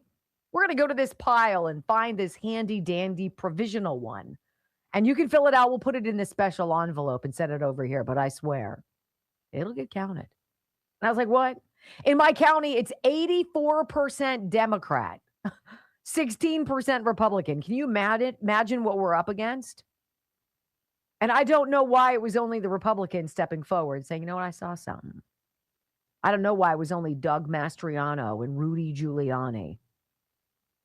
I don't know why it was like that. Why it was General Flynn, right? And Sidney Powell, former federal prosecutor, who they ridiculed with that one guy, Lynn, whatever his name was. Lynn Wood. And they were dogged. They went out and they got the testimonies. They recorded people. They got the affidavits. They presented hearings. And you know what happens when you present hearings of alleged fraud and your party is the alleged fraudster? What do? Well, you get your media allies to not cover it. Sort of like how they were asking, do you think the media should just not cover what the president has to say? Honest people say that's ridiculous. Let's hear what he has to say. If he's a deranged, obsessed whack job, that'll all come out. Or let's go behind door number 2. Oh, snap. The left has tried to spin President Trump's reported election fraud address tomorrow night. Again, we have no idea. I know he's going to be talking about it, but I don't know how much of his talk tomorrow is going to be about 2020. But everybody on the left sure is trying to squelch it. In fact, if I'm not mistaken, Brock, did you send me a clip of Chuck Schumer on the floor talking about John Ossoff and Raphael Warnock? Yeah, he was upset in what the speech was going to say. That he hasn't heard yet. Do you guys remember being upset when Joe Biden was going to have an address to the country? I mean, upset other than it was going to cut into any kind of programming you liked and you knew it was going to be difficult to pay attention to. I don't remember the Republicans coming out hot and heavy with like pre-bunked, not debunking, but pre-bunking what allegedly is going to be talked about. I mean, this is a level of crazy we've not seen in a while. And so they're trying to spin what's going to happen tomorrow as this obsession Trump has over 2020. He just can't let go that he lost, that some really unsavory, mediocre-minded old man who we knew in 88 was a freaking plagiarist, whose political identity began with the wife and daughter's death, with him taking his oath in his son's hospital room. It's all about the backdrop and the optics. Sure, you guys want us to believe that Joe Biden beat Donald Trump by 7 million votes. But I guess we have the proof that maybe that's not so. This is Mark Warner, senator, sitting in his car. It's literally like he's putting a video up before he takes out his firearm. And he's like, and there's lots of cuts to it. It's literally 32 seconds. And there's like 6 cuts in the first 5 seconds. It's like, what are you so worried about, bro? Here is a sitting senator in his car being driven by a chauffeur, of course, telling the American people not to believe the president of the United States who was elected in a landslide, not to believe whatever he was going to say, even though Mark Warner has no details. Doesn't that seem odd? Let's Well, you listen. can't say we didn't warn you. President Trump is going to speak to the nation on Thursday night at 9 o'clock. Not sure really what he's going to say, but he said he's going to talk about election fraud. This will be part of his campaign to sow doubts about the election. Part of it appears he will relitigate one more time the Georgia election in 2020. But voters, beware. Doesn't matter which party you are. If this is a prelude to an excuse to take over or federalize voting, then our very democracy is at stake. Stay tuned, but take with a grain of salt what the president says, especially about 2020 election results. You're pre-bunking the president of the United States, which means you're scared, which means you have something to hide. No duh. Here's Abby Phillip over on her CNN program with Scott Jennings, and they're talking about this legitimate media uproar over tomorrow night's address. So what evidence, Abby wants to know, what evidence will he present? If he presents any, it's all going to be a lie. And Scott Jennings is like, how's everybody already litigated this? We don't even know. Aren't you the slightest bit curious about what his administration has been working to uncover literally for the last 10 years?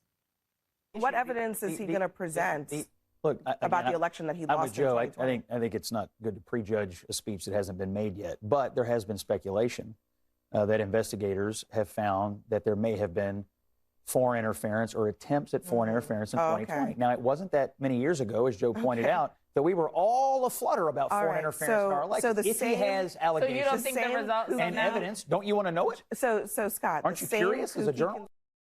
Why does she have to interrupt everything he says? Because liberals cannot handle conversation, particularly when they know they're going to lose. Liberals can't say, let's just listen in. Let's just see what he has to say. Why don't we talk about it on Friday? I have no idea. That is how arguing with a liberal, particularly if it's somebody you love, you get nothing out of it. It's so disappointing. So this investigation was the raid of the Fulton County Elections Office and Storage Facility earlier this year. You know this, with Tulsi Gabbard overseeing things at President Trump's request. The FBI has assigned 260 analysts nationwide to examine roughly 600 boxes of ballots and tapes and voter rolls seized in a January raid on Fulton County's elections office, targeting potential federal law violations like records retention failures. This is former federal prosecutor Sidney Powell. This was back in the day. This is an Epic Times sit down for American thought leaders. This is one of those interviews. And she can, as easily as Jamie Raskin, can rattle off all of the prefabbed mumbo jumbo about January 6th being an insurrection. Sidney Powell has been hand-delivered evidence of rampant fraud from Georgia. Here's just a little refresher course, part one. We have them destroying evidence right and left in Georgia, in Cobb County, Gwinnett County, Fulton County. It's everything from shredding ballots to wiping machines and replacing servers. All these machines should have been impounded the day after the election and reviewed for forensic analysis. We have statistical evidence, we have mathematical impossibilities. It's simply impossible for hundreds of thousands of votes to suddenly accrue to Mr. Biden. You have that incident on tape, which is abject evidence of fraud. Nobody hides ballots under a table. Mr. Raffensperger was flat out lying. Anybody who can read body language can tell that. There should be a criminal investigation of his and his secretary's finances around the time of the $107 million Dominion contract that was suddenly awarded in Georgia when they didn't need a new system. The whole thing stinks to high heaven. You know, they lied to get rid of the observers in the State Farm Center that night. Then they pull out the ballots they had segregated under the table that's just happened to turn out 98% for Biden. Yes, right. Remember how they piled on her and discredited her, try to, do everything to destroy her life? Yeah, how many other people, myself included, were part of that, right? You get destroyed for simply asking questions or exposing the truth. And she continued. Cindy Powell, former federal prosecutor, was like, look, the 2020 election was fraud, of course. It was a deep state op. It makes me wonder where in the world is our FBI and our Department of Justice. And I'm frankly very concerned that this entire system was originated likely by the CIA and maybe even given to Venezuela years ago or seeded in different places that it wound up with Venezuela, which started the Smartmatic and Dominion companies. And the only reason they have a Boca Raton address here in the United States is to try to make them seem like a United States company. But they're not. They're owned, run, and were organized and created by Venezuelan dictator Hugo Chavez with his dirty money and the dirty money of the Cuban communists to ensure he had won every election after it was used. One of our witnesses was a direct, firsthand, personal observer of all of that, received the briefings on how it all worked, saw it work in the control room for election after election, and has given us detailed affidavit to explain it all. There's people who say there's no evidence just are lying through their teeth, or they're deliberately ignorant or willfully blind to the truth. Or like Abby Phillip, all of the above. Here she was back in February to attack Scott Jennings. She was adamant about what proof Trump alleged he had that the 2020 election results in Georgia were rigged. Listen. Why is he saying that Georgia was a fraudulent state, that he actually won when he did not? Yeah, that's what he believes. I mean, he says the things that he believes, and obviously now there's a federal investigation going on. Is he right or is he wrong? I don't know. There's an investigation that a federal judge signed off on, so we'll find out. Scott, you don't know? Scott, you used to know. Yeah, you used to know. What are you asking him? Is he right or is he wrong about? About fraud in Georgia, that whether he won or he lost Georgia. All the evidence we have right now is that Georgia was not fraudulent. However, my point was that a federal judge just signed off on a warrant to go get evidence, and now there's an investigation going on. That was my point. Scott, you don't know. You don't know. That's how you get treated in the media. 8% Republicans trust your mainstream media. I wonder why. Finally, in this segment, I want to leave you with this. Benny Johnson had Senator Ron Johnson on last night. And Benny says, hey, Senator, if the president produces evidence of illegalities in the election system in Georgia, what can the Senate do? I was not banking on this answer. If Thursday night, and I'm sure you'll be watching along with us, but if Donald Trump does bring the receipts and the evidence on Thursday night, and it sounds like they're really getting ready for a massive bombshell here, and it's found out that some of your Senate colleagues did engage in or have been elected illegitimately, what will you be calling for? Will you be calling for potential removal from office? We have to wait to see the evidence, but at a minimum, I'm happy to hold a hearing to lay this out in all its gory detail.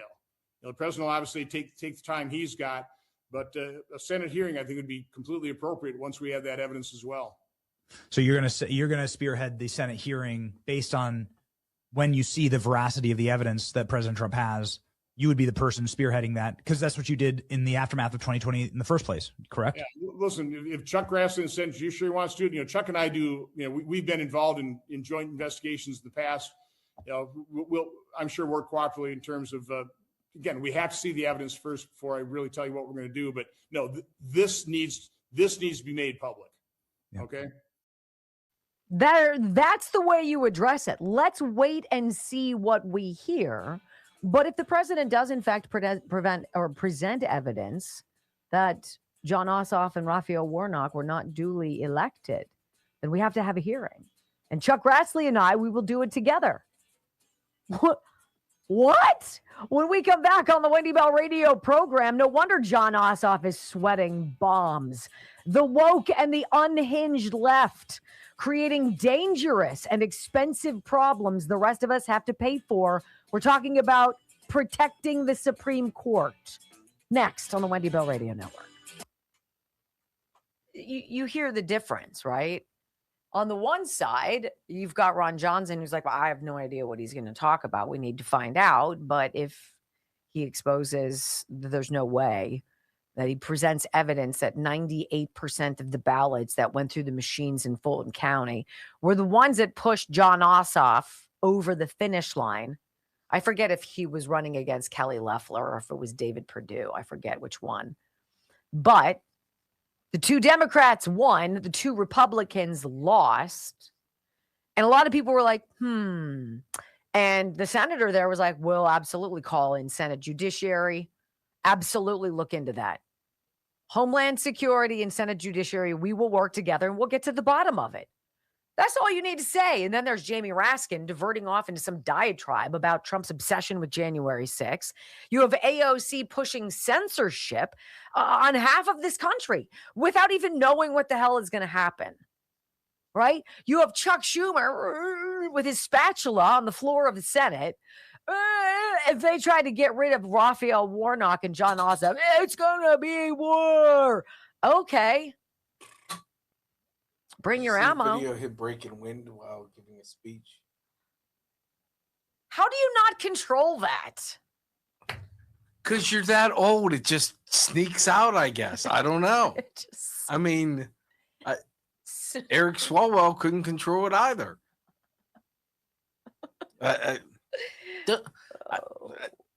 Don't you love how all the leaks come out during Trump's term, but never during Democrats' term? That's funny. All right, let me tell you about Healthy Cell. I'm going to go through all of my focus and recall, and then I'm going to do joint health and mobility. That's how I figure I'm going to do. I'm going to do one box at a time, and I'm all about using the products that I have. And so when I talk about Healthy Cell, I talk about giving you some of the products like for the joint health and mobility, right? There are so many different herbal elements to this particular microgel that you can literally take 8 to 10 of your supplements that you currently are taking and throw them in the garbage because it's all in this one microgel. And you take off the top, you squeeze it into your mouth. It's a delicious flavor, whatever the flavor is. I haven't tried one that was bad. And you swallow it, and it's like swallowing yogurt or applesauce. That's it. And boom, what does it do? Well, it doesn't have to work its way through your entire gut. It can be absorbed through your bloodstream and get into the cells that need it, hence Healthy Cell. I'm a big fan of this company. I love their products. Right now, right here, I have joint health and mobility. I have Immune Super Boost. So if you're one of these people who gets a little agitated before back to school season, because you know it's a lot of germs floating around, why not take the Immune Super Boost for a month and give yourself that little bubble of protection? Then I have heart and vascular health, which is huge. Heart and vascular health is huge. And then my REM sleep, which I take every single night. And I take it not because it helps me sleep, because it helps me feel well, regardless of how many hours of rest I've gotten. That's different. That's different because usually you're like, oh, just let me fall asleep. But then when you wake up, you're like, I'm not done. And you're tired. This is different. You take it, you fall asleep, right? But you wake up and you're like, feels pretty good. What do you guys think about daylight saving time? Did you like it? Did you not like it? Give me your vote. I want to see how you guys feel about daylight saving because it's over with. In the comments? Yes, please. Yes, please. Banks on daylight savings. Yeah, there's a bill in the Senate. Tom Cotton said he's going to kill it. Daylight saving? Mm-hmm. I hate moving the clock.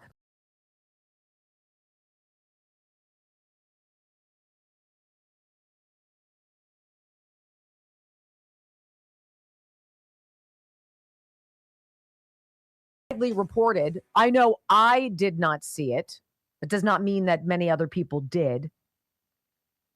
But there was testimony yesterday before Congress, Amy Coney Barrett and Elena Kagan, Supreme Court justices, talking about this climate of woke, cuckoo murder of people like Luigi Mangione being glorified for killing a defenseless healthcare CEO on the street, right?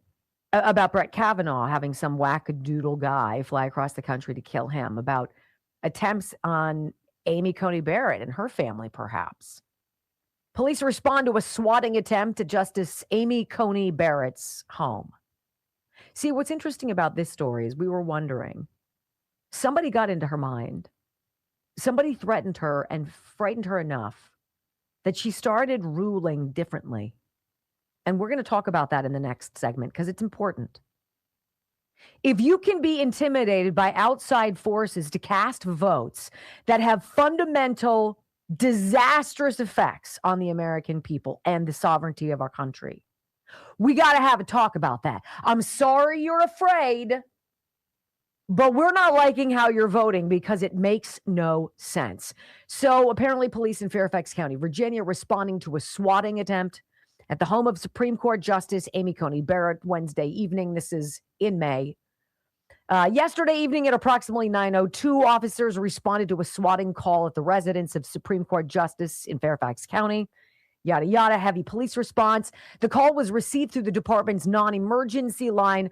Officers immediately coordinated with the Supreme Court police personnel assigned to the residence and quickly determined that the report was fictitious. No additional police were utilized. But these situations create the ripe environment for somebody to make a move or pull a trigger or make a bad decision or be afraid, be startled, and kill someone. It's not funny. There's nothing hilarious about it. It's gross. Fox report yesterday on the Supreme Court justices asking for $15 million more dollars for extra security because of this climate where it's been normalized to shoot and kill people you think you don't like. Here's the Fox report. I'm interested in your guys' thoughts on this. Here you go.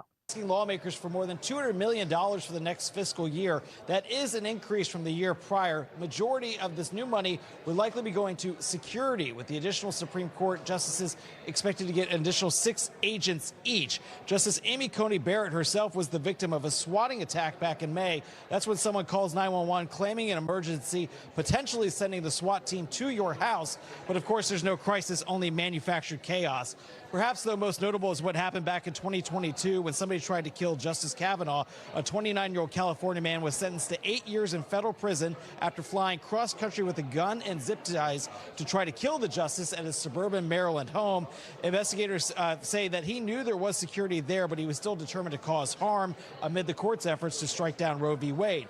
Now, the Chief Justice, John Roberts, he's not here on the Hill today, but he has spoken out publicly about the need to ensure his fellow justices can carry out their work without fear for their life.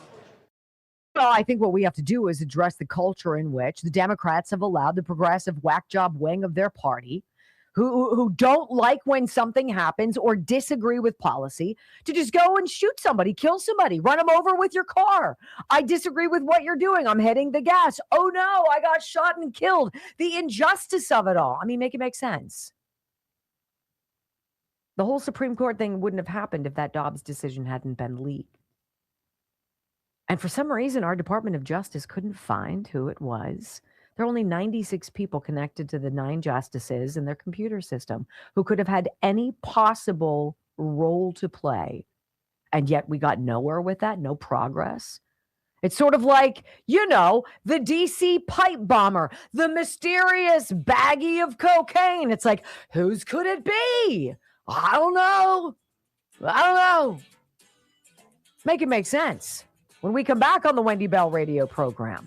So the Supremes want more security because young people in America who've been brainwashed by the alphabet soup progressives think it's okay to murder someone you disagree with. Oh boy, next.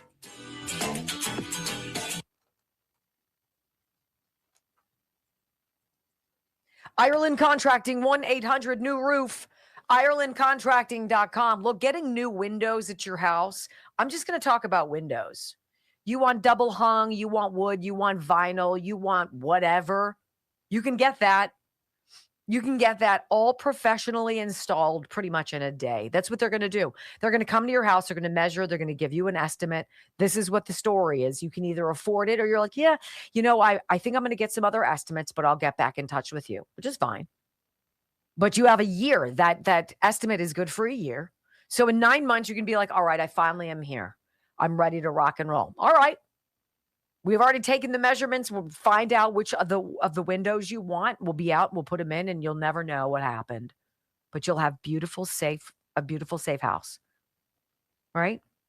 Don't go with one of these fly-by-night outfits that knocks on your door. Do you need new windows? Well, yeah, but not from you. Go with a company you can trust. Ireland Contracting. 1-800-NEW-ROOF, IrelandContracting.com. Okay, take lean, by the way. Brickhouse Nutrition also wants to talk to you. They're like, hey, we know you're frustrated with weight. We know everybody is talking about these GLPs, about these shots, Wegovy, Mounjaro, blah, blah, blah, blah. Before you go there, before you roll the dice on unknown side effects and longitudinal side effects down the road we couldn't fathom, aside from what? Lack of sex drive and loss of muscle mass. Those are two pretty big side effects, right? Right? GLP-1, that's what everybody talks about. Well, this is what's beautiful about Take Lean, Brickhouse Nutrition, the makers of Field of Greens.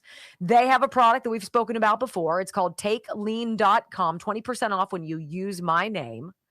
And here's what they say. Everybody's talking about weight loss injections because the results are so dramatic.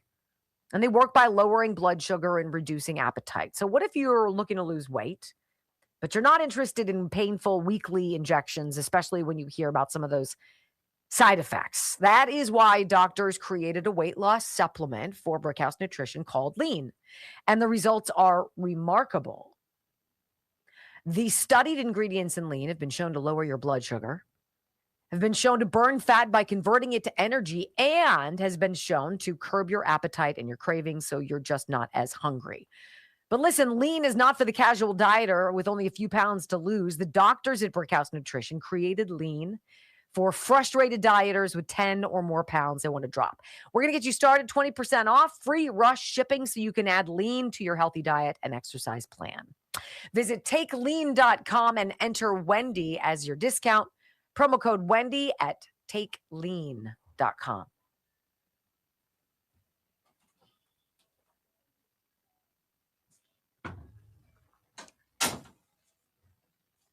See the text I sent you? Oh.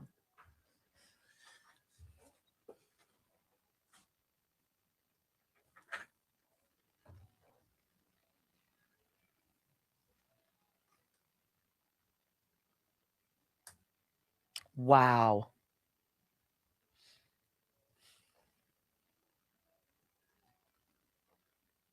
They're all corrupt. The Democrats and the media.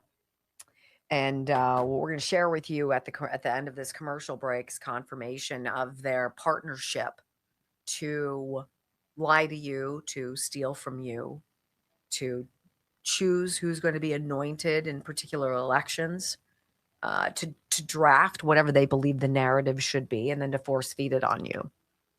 And I think 8%. A great deal of belief in the mainstream media from Republicans. I think that number is high.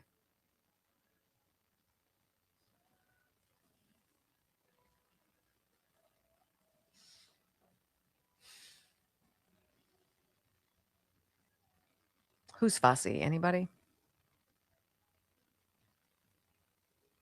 I am. Definitely fussy. Can you imagine pulling the plug on a primetime speech by a president? Well, that would make me watch even more. Mm-hmm. You are now doing the opposite of what you want to have happen. You want this to go away. You want it to be quiet. You want shouldn't talk about it. Conspiracy theories to stop? Yes. All you need to say is we invite the president's address, and we'll listen to what he has to say. You know what they'll do? What's the guy's name and head of the FCC? Brandon Carr. Mm-hmm. He'll come out with, because those are the public airwaves, and then he'll say something, and then they'll start chirping about. Funny you should say that, because Breitbart has a front page article I just saw. Oh, really? And it's about Brandon Carr, and it's about exactly what you just said. I will read it to you. Oh, omniscient one. Let's see. Brandon Carr. Exclusive FCC Chairman Brendan Carr restoring balance to the broadcast airwaves. Bleak media future ahead without action. How do you do that? How do you deprogram the triggered gene? How do you get people to want to become journalists again who aren't just rabid activists? How do you not air that and then in the same breath argue freedom of the press? You should be bringing this to the people. Frying pan to the face. You had another great one today. What was it? You had a whopper today. Where was the frying pan moment where it's like, tell me this is the dumbest thing ever? Whack! It was like the ultimate hypocrisy. I have so many good ones. I don't know.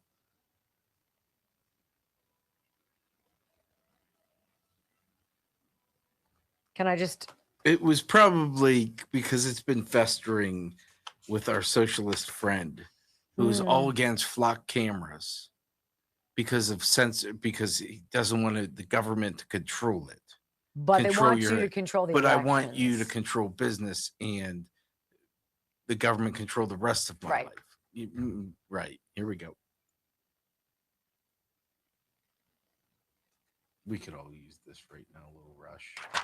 Morgane's Fitness. 5, 4, 3,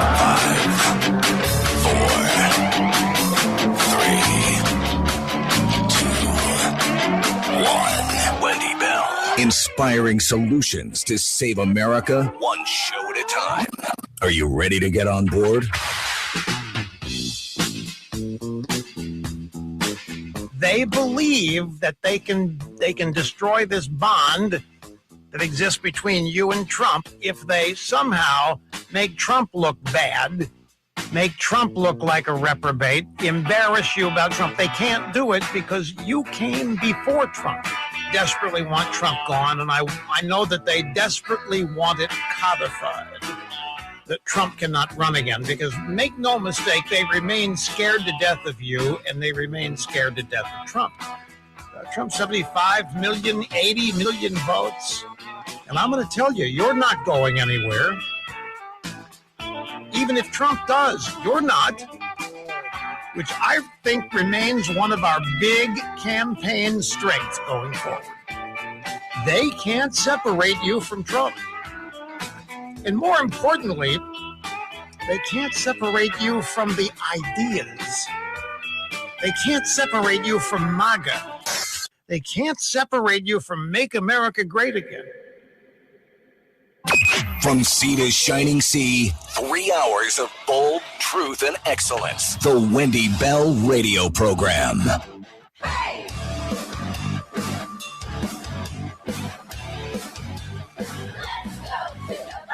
Welcome back to the Wendy Bell Radio Program. A delight, as always, to share 3 hours of truth, common sense, conservatism with you. You know what? I think we got kind of a breaking news here, Brock. I think we need to try to pull this out. Let's see if we can find that sounder for you guys. Oh, here it is. Wendy Bell Radio. Breaking news.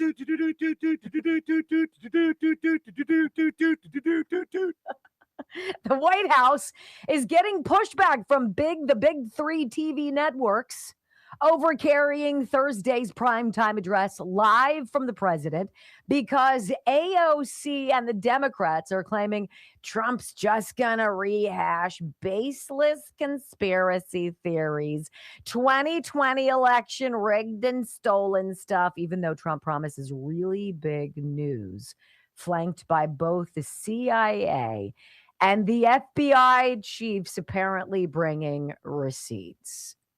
This is where we are, ladies and gentlemen. Remember your First Amendment right? Journalists have rights, First Amendment rights, but you don't have the right to hear the president because they don't like what he's probably going to be saying. So censor it. How American. I love censorship. It always works really well. It's kind of like communism, don't you think? And now we've got FCC Chairman Brendan Carr. He's got a headline on Breitbart. I just checked it out. And he's like, we gotta figure out and clean up the media, because if we don't, if that's not fixed, if we don't fix that ship of bias and deep state suck, there are going to be dark days ahead for them. I have to be honest with you. I'm not big for anybody losing their job, but I would not cry a tear in the world if all of the networks disappeared. If your TV news went away, because what are you getting out of it? Well, we'd keep Steve Hartman because he's a boyfriend, but there are exclusions. Yes, you're right. All right, so let's talk about the Supreme Court. They want some more security because young people, crazy people, deranged people, woke people, people who are on the edge, fed a steady diet of hate and vitriol and lies. Sometimes they're going to take action. Sometimes they're going to fly across the country. Sometimes they're going to have guns and knives and zip ties. Sometimes they're going to knock on your door and they're going to shoot you. Sometimes they're going to drop off a box at your house and you have no idea what's in it. That's the world in which we live. Amy Coney Barrett testified before Congress yesterday with Elena Kagan talking about the threats to her life, to her family, that I believe have clearly rattled her and I believe have impacted, influenced the way she has ruled on the bench. In what world does a mom of 7, right? How does she rule that if you have a baby here on American soil, that baby all of a sudden is an American citizen? That's contrary to the common sense conservative views of a religious woman. It just is. And she was picked for a reason, not to be swayed by somebody who's like, I'll kill you. I'll kill everybody in your family if you don't vote the way I want. And for her to assert that she was shocked that the court had such pressure and that the eyes of the public would be on them so much, to me, I find more than just a skosh naive.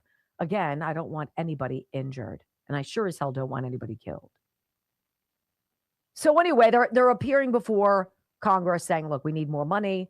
We need more security. Each of us wants 6 more personal security guards, which is interesting. I want you to hear what Amy Coney Barrett had to say about becoming a target after the Dobbs decision was leaked and how in the year 2026, we still have no idea who that individual is. Scooby and Shaggy and a box of Scooby snacks could figure that stuff out. But after like 6 months, they're like, this is just a kick in the pants. We can't figure it out. It's so weird.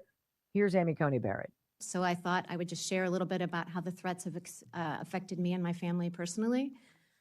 They have required me to, my children, to think about and see things that children should not have to see or think about. One example is when threats to my life were particularly intense a few years ago around the time of the Dobbs leak.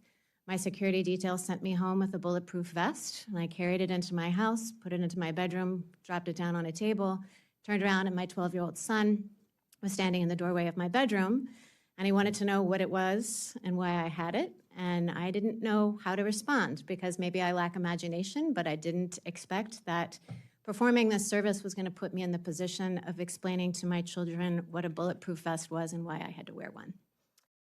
Now, that's an interesting story.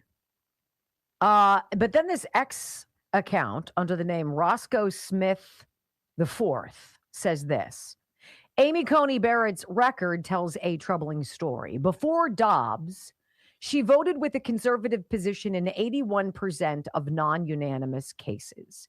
Since then, that number has dropped sharply into the 50% to 60% range in subsequent terms, including on major cases involving birthright citizenship, election procedures, and administrative power, where she has sided with the suck of all suck, Chief Justice Roberts and the liberals.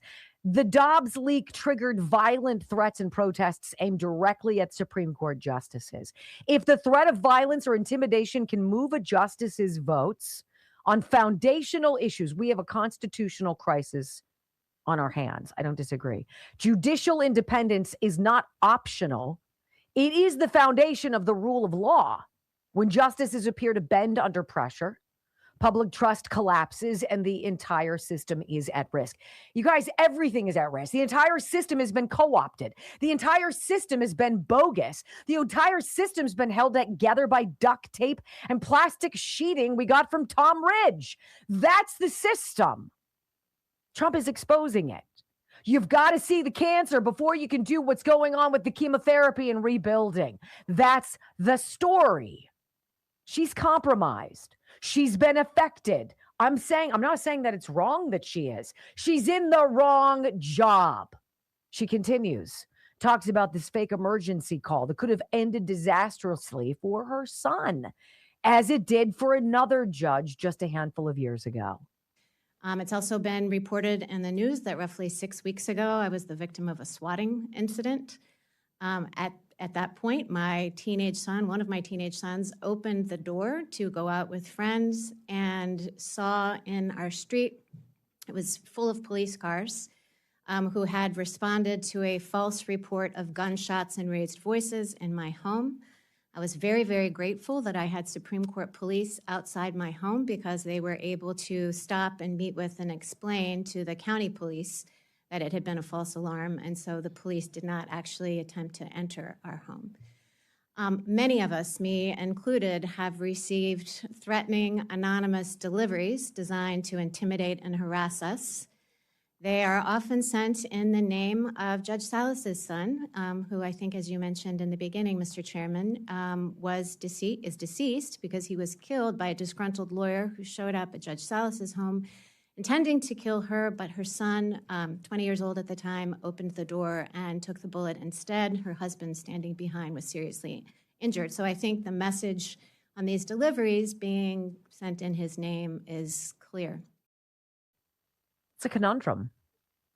I don't disagree with her trepidation and fear, but she ought not be a Supreme Court justice then. And I'm sorry to have to say that. But if you can be convinced, if you can be threatened to change your mind and to rule in ways that are inconsistent with what you said you believed during your confirmation, you've got a problem. Susan Collins called this all out. She called out Chuck Schumer yesterday for the little stunt on the Supreme Court steps, which definitely incited violence against the justices. And it's appalling to me that some of the rhetoric is coming from public officials on both sides of the aisle who should know better than to levy personal and political attacks against the judiciary and the court specifically. For example, a senator stood in front of the Supreme Court building and called out two members by name, saying that they had released the whirlwind and that they will pay the price. Other public officials have called the court corrupt, out of control, and serving an extremist agenda. This overheated language, this completely inappropriate rhetoric against the Supreme Court endangers the lives of the justices and erodes public trust in our system of government. Your Senate Majority Leader was the one who said it, Susan. Say his name, because we remember what he said. I want to tell you, Gorsuch, I want to tell you, Kavanaugh, you have released the whirlwind, and you will pay the price. That is your Democratic Party. How do you fix that? How do you fix that? Really? Another $15 million for round-the-clock security? Or do you fix the senator? When we come back on the Wendy Bell radio program, why should justices get extra security to protect themselves from the realities that they create? A little controversial opposition to the request for more security. Kind of makes sense. Next on the Wendy Bell Radio Network. Oh no, cyclosporiasis. Cases are climbing, Brock. Cyclosporiasis. Is that the explosive diarrhea thing? I don't know. Is that what that is? I behind Taco Bell. I do not need a faster digestive system, right? Well, no, I don't should think just anyone eat. benefits from explosive diarrhea. There's nothing good that's going to come from that, and we're all worse Some off sniper. being around someone with it, right? Because they're nervous, and so are you. Yes. You know. Yes.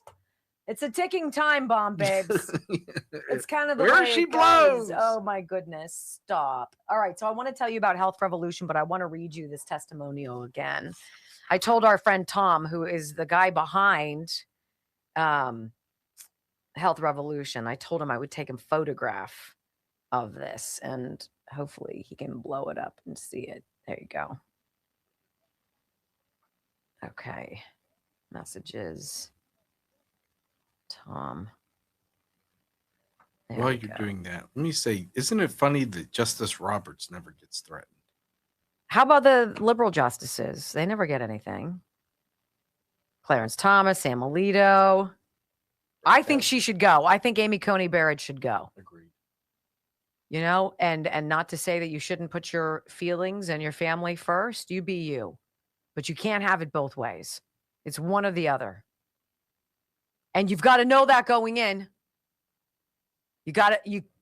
Donald Trump knew that going in. You know you're going to be an assassination target. It's disgusting, but it's real. Here is an email about Health Revolution, and you see it up here, info.healthrevolution.net. And the reason why I love this company is because they allow you to be in the driver's seat with your own health insurance. They allow you to decide what you'd like coverage for. They have you choose which doctors you want to see. And people are saving between 30 and 60% on their premiums. Imagine what that means to you as a monthly savings. Imagine never having to have copays. There's no weird portal that you got to squeeze through for enrollment. It's available to you. And the people are standing by now to take your phone call, 800-868-6187. Jot down the number, bookmark the page, be on it because you're going to wonder, you're going to be like, what was that again that she was talking about? Health Revolution. Hey, Wendy, wanted to share my experience with Tyler at Health Revolution after I signed up via healthrevolution.net. He was completely professional and sent me a single text with his contact information without any pressure. When I contacted him a few days later, he walked me through several different plans and explained each one clearly. I ended up with a great policy that includes a life insurance rider for much less than what I found in the Affordable Care Act website. I highly recommend that your listeners check them out. That's Ronald from... I don't know. McDonald. He does not say. But I just want you, that was one person's. So if you are ready for your health insurance to actually work for you for a change, this is a brand new option. It's a whole new style, and it might actually make you feel so much better about your coverage because you're the one who creates it. They help you. They'll do it with you. But let's go. 800-868-6187. I really like this company.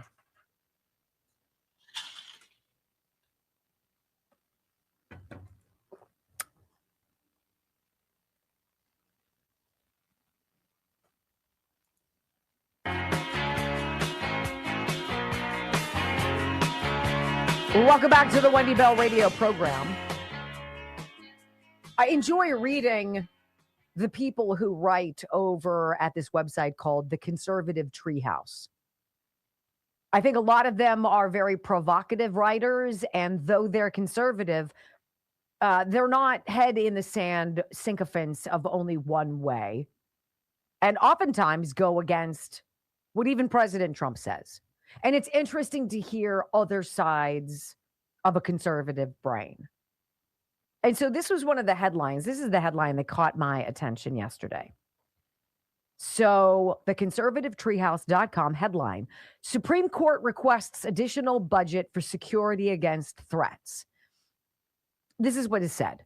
Supreme Court Justices Amy Coney Barrett and Elena Kagan appeared on Capitol Hill to request a 10% increase in Supreme Court budget spending.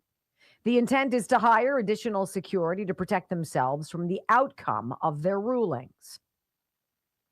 Now, I thought that as a second line, I thought that was a little harsh. I'm like, and then I continued reading, and I was like, I get your point. Justice Barrett talked about the harrowing threats to herself and her family as the court wants to bolster security. The overall appearance before Congress is slightly ironic considering, considering the increase in threats is a direct consequence of court rulings that have opened borders, blocked deportations, stalled law enforcement, granted illegal aliens the right to citizenship, and generally undermined our nation's domestic tranquility. Again, I don't disagree. Sorry, the individual rights, but my opinion on the matter has adjusted to new information. The Supreme Court should have to live in the reality of the world they judicially create. No additional public security should be afforded. They have a security detail that supersedes any security level a tax-paying American citizen might be afforded. No expanded security details should be afforded to government employees just to avoid the consequences of their ideology.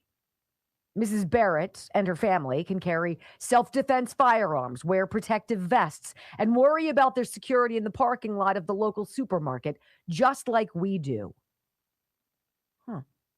Not to be obtuse, but the Constitution equally applies. What do you think about that? It's not a long article. It's an opinion, but I can't disagree. I appreciate the justices, of course, but somebody got to Amy Coney Barrett. There's compromising stuff on John Roberts, whether or not he was on the Lolita Express, whether he's done things with, I have no idea what the dude is, what they've got on him, but he's completely gone. We've known that for years. John Roberts is a failure. He is the wrong person to be in charge of the Supreme Court, and we all know that. I don't know how they got to him. Naked photos. I don't know what they've got, but they do.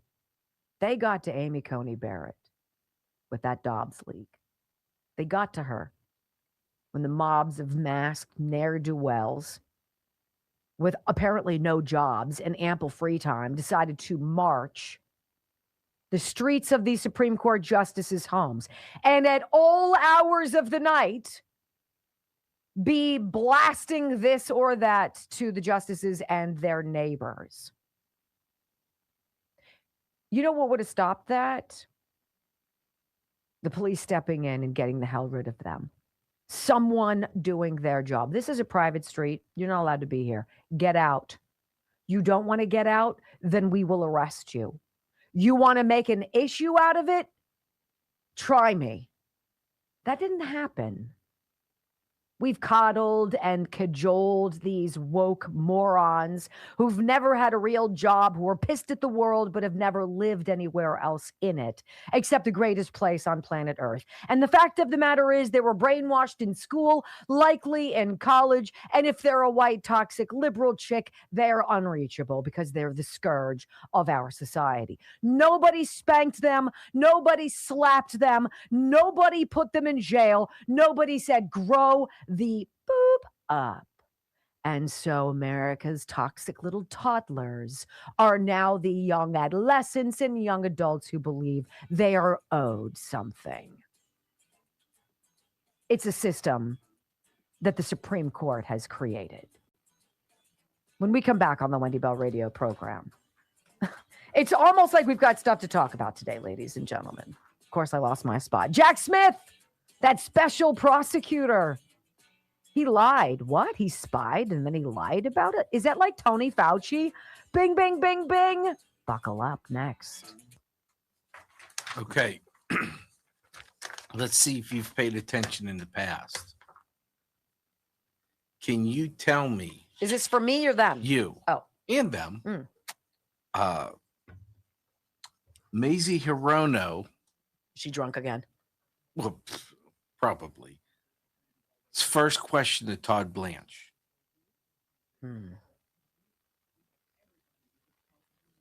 will have to be about him being Trump's. No. What does she start every person with? Oh, I don't know. Have you ever made unwanted sexual requests for sexual favors? What? That's what she asks? Yeah. She does that to everyone. That's her first question. She's hoping that somebody will say yes and she can float him her number. You can touch me. Here are my feet. Start She doesn't have enough booze. Yeah. She asks the same thing. She's an idiot. Yes. Do better, Hawaii. Right? All right. So tomorrow we're doing wellness and we're doing Cove Pure. So we got this new water purification system and Brock is going to use it. And I'm super excited about it because I want to hear if your water tastes any differently. If you live in a city like Pittsburgh that has pipes that are from the 1800s or that have recently been replaced, you're like, how long do the particles and the silt and the sludge like filter on through my drinking water? Should I really be drinking this? So it looks like it's a very cool system, very state-of-the-art system. And so we're going to tell you about it tomorrow and see if you want to try it. I like cool appliances like that. All right, who do I have to talk about? More Gains Fitness. Oh, I held up the picture. Moregainsfitness.com. Again, for the end of the month, if you guys want to join the 90 Ignite program, and you'll get the body composition analysis, you'll do the blood work, et cetera, but you won't get that back and forth interaction with Kelly and her team. They'll tell you what to eat. They'll tell you how to exercise, but that's kind of it. $99 through the month of July for the Wendy Bell Radio family. Moregainsfitness.com. Now, if you want to do all of this stuff, you want to be able to have that one-on-one communication, regardless of where you live, then you're going to have to sign up for the 90 Ignite, which is 90 days of you dedicating yourself to just doing what you know you have to do. Eating right, exercising, lifting some weights, getting your steps, drinking your water, getting good sleep. If you can sign up for 90 days, you can shrink your bod in ways the photos are just like, it's just crazy. It's just crazy. Moregainsfitness.com, MORGAINZ Fitness. Can I throw another hypocrisy out there? Oh, please. If you say there's no voter fraud and the votes are safe and secure, why would you have a problem with the Save America Act? If it doesn't exist. You know what? If I were a Democrat right now and I truly believed that Trump was just obsessed with 2020, he was beating the same empty pinata over and over, I would want him to have his address. Be like, go ahead. Go We've ahead. Heard this before. Show the American people that you're a one-trick freaking pony. Go for it. I don't care. Right? It's like being called a racist. Right. You're like, whatever. All right, bring it on. Okay, fine. I know. I'm a racist. Everything I'm I do a is right. I can't help it. It's because part I don't of my want it white shoved privilege. in my face. It's all that. Right? You would just say, let him hang himself. Let him hang himself. It's just so obvious. The hypocrisy of everything that they do. And like, if you just take it from a logical standpoint, if you don't break the law, you don't have to fear the police. If you are a legal immigrant, you should have no problem with ICE. If you drive your car at them and you get shot, don't blame them.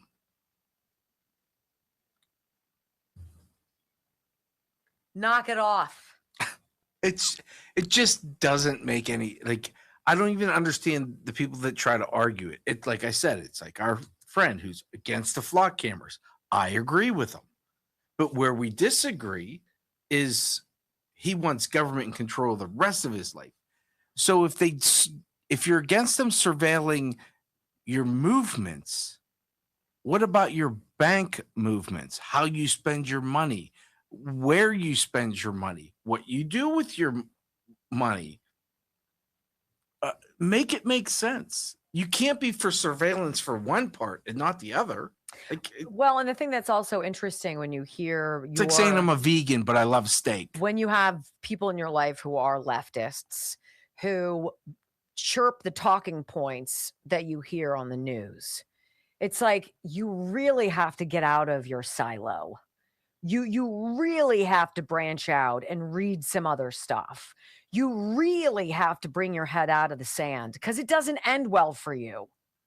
You know, there's that path to slaughter, and you're lining up to get into the cattle chute. Knock it off. I love you. Don't get the 9th and booster. I can't see in my right eye. I don't know why. I don't know. Let me get a booster. Oh, I can't see my other eye. I don't know. Who It's would've so saw that? weird. I see. You can't see it coming because you can only see 50%, but I saw it.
Even believe that the 3 major television networks are considering not covering the president's speech tomorrow. That's where we are.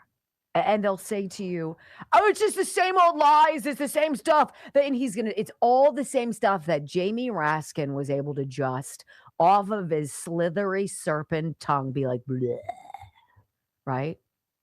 That's what they're going to say. Okay, don't watch. You can pretend that you don't know what's going on, but we're going to hear all about what the Department of Justice, ostensibly for 10 years, or at least 8, has been working on for Donald Trump. I can't wait. I'm getting my popcorn. We're going to maybe even take a nap in the afternoon tomorrow just so I can be up and ready to go. If you have nothing to hide, you really aren't worried about allegations. If you didn't do anything wrong, you're not afraid to see the police lights in your rear view mirror, right? If somebody comes knocking on your election offices to see all of your equipment and you did everything by the book, it doesn't bother you. You don't race out to the cameras and make up some story about how they're infringing on my rights. They're trying to steal the next election. Oh my God, it's panic. You're like, okay. Well, apparently there's a discrepancy, and so we're going to open up and let them see what they need to see. That's what honest people do. Dishonest brokers do everything you hear the media and the Democrats doing. Oh, and Tom Tillis, because he's a Democrat too. That's what you hear. And it's very obvious, and it's very off-putting.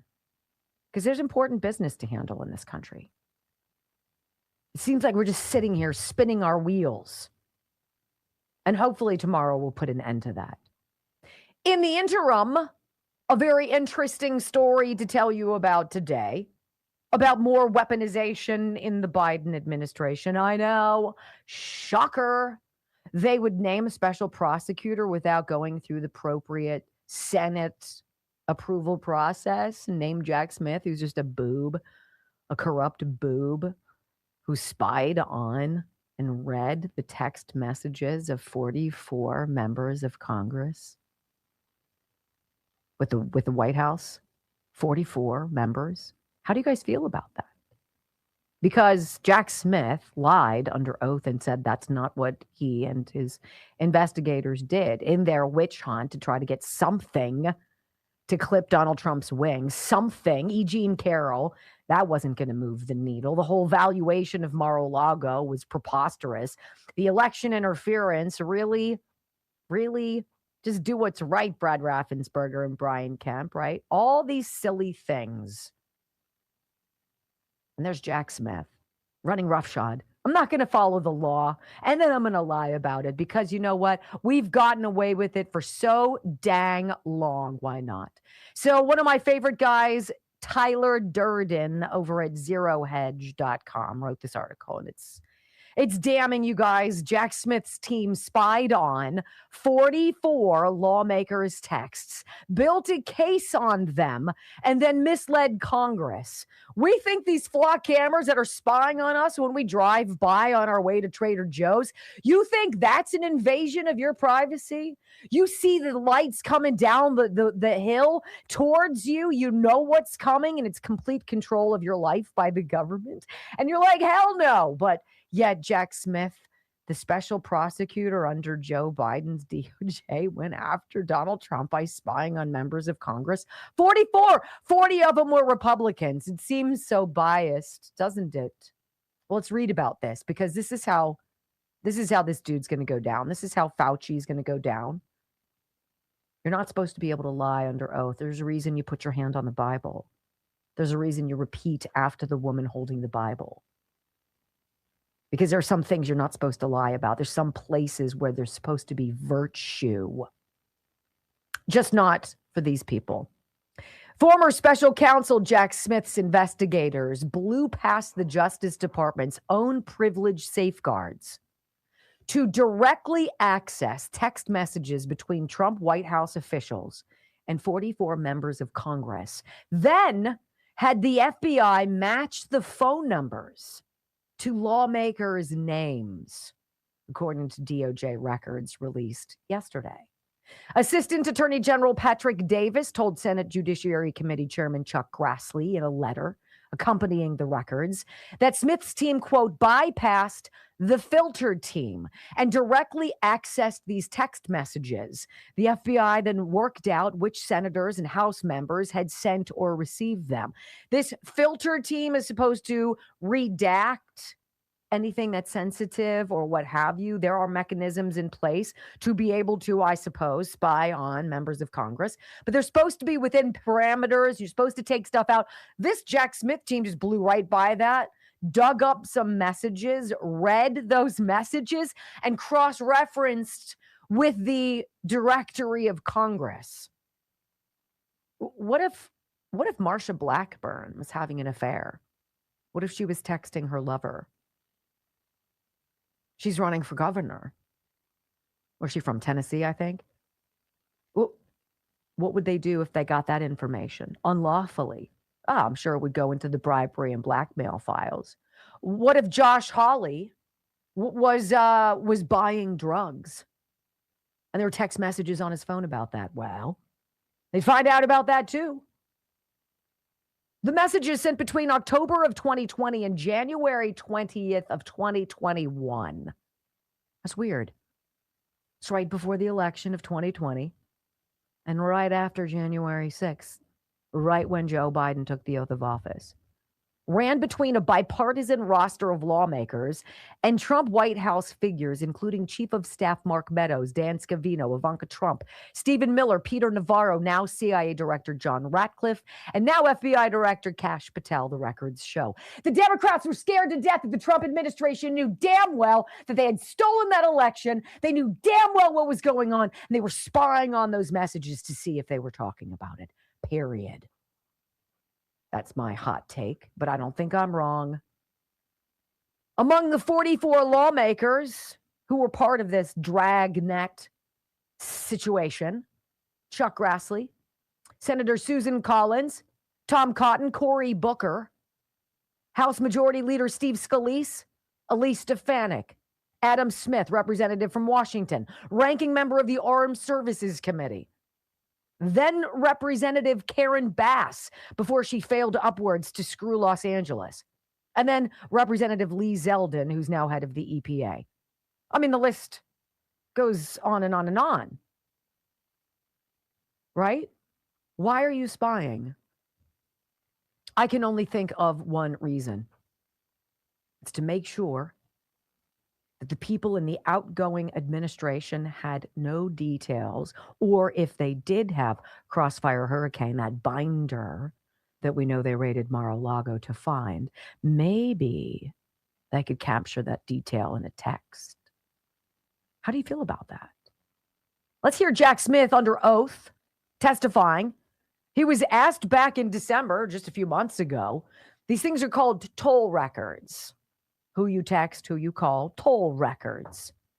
This guy asking him, a prosecutor, asks if the toll records of the phones he tapped included what people said or what they had texted. Let's hear what Jack Smith said under oath. Did the toll records that you requested from the senators, did they include the content of the phone calls? No.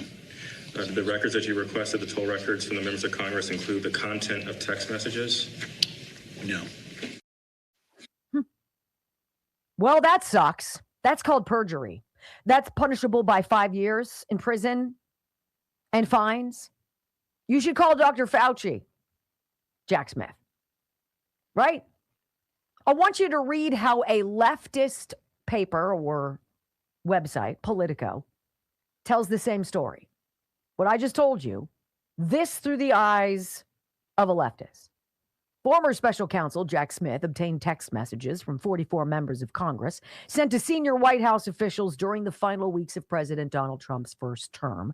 Senate Judiciary Chair Chuck Grassley revealed Tuesday. The latest exchanges were part of a trove of materials that the National Archives turned over to Smith's team following a subpoena for White House records stretching from October 2020 to January 2021. Smith's top deputies received the materials in August 2023, just weeks after securing a grand jury indictment against Trump, and according to internal emails Grassley released Tuesday, indicated they were quickly preparing to share them with Trump's legal team as part of the pretrial discovery process, I'm sure. Grassley's release of these materials is part of a broader effort by the Iowa Republican and other Trump allies to portray Smith as a reckless or over-aggressive prosecutor in his pursuit of criminal cases against Trump during the Biden administration, which many GOP lawmakers believe were politically motivated. Grassley was already on the warpath for Smith after learning that investigators obtained call records of several Republican lawmakers, 40 of them, as part of Smith's investigation into Trump's efforts to subvert the 2020 presidential election, which culminated in the Capitol attack on January 6th. See, it's all about the spin. FCC Commissioner Brendan Carr. It's like, look, we used to have local news reporters and TV stations that would dig doggedly into news of the day that was important for our communities.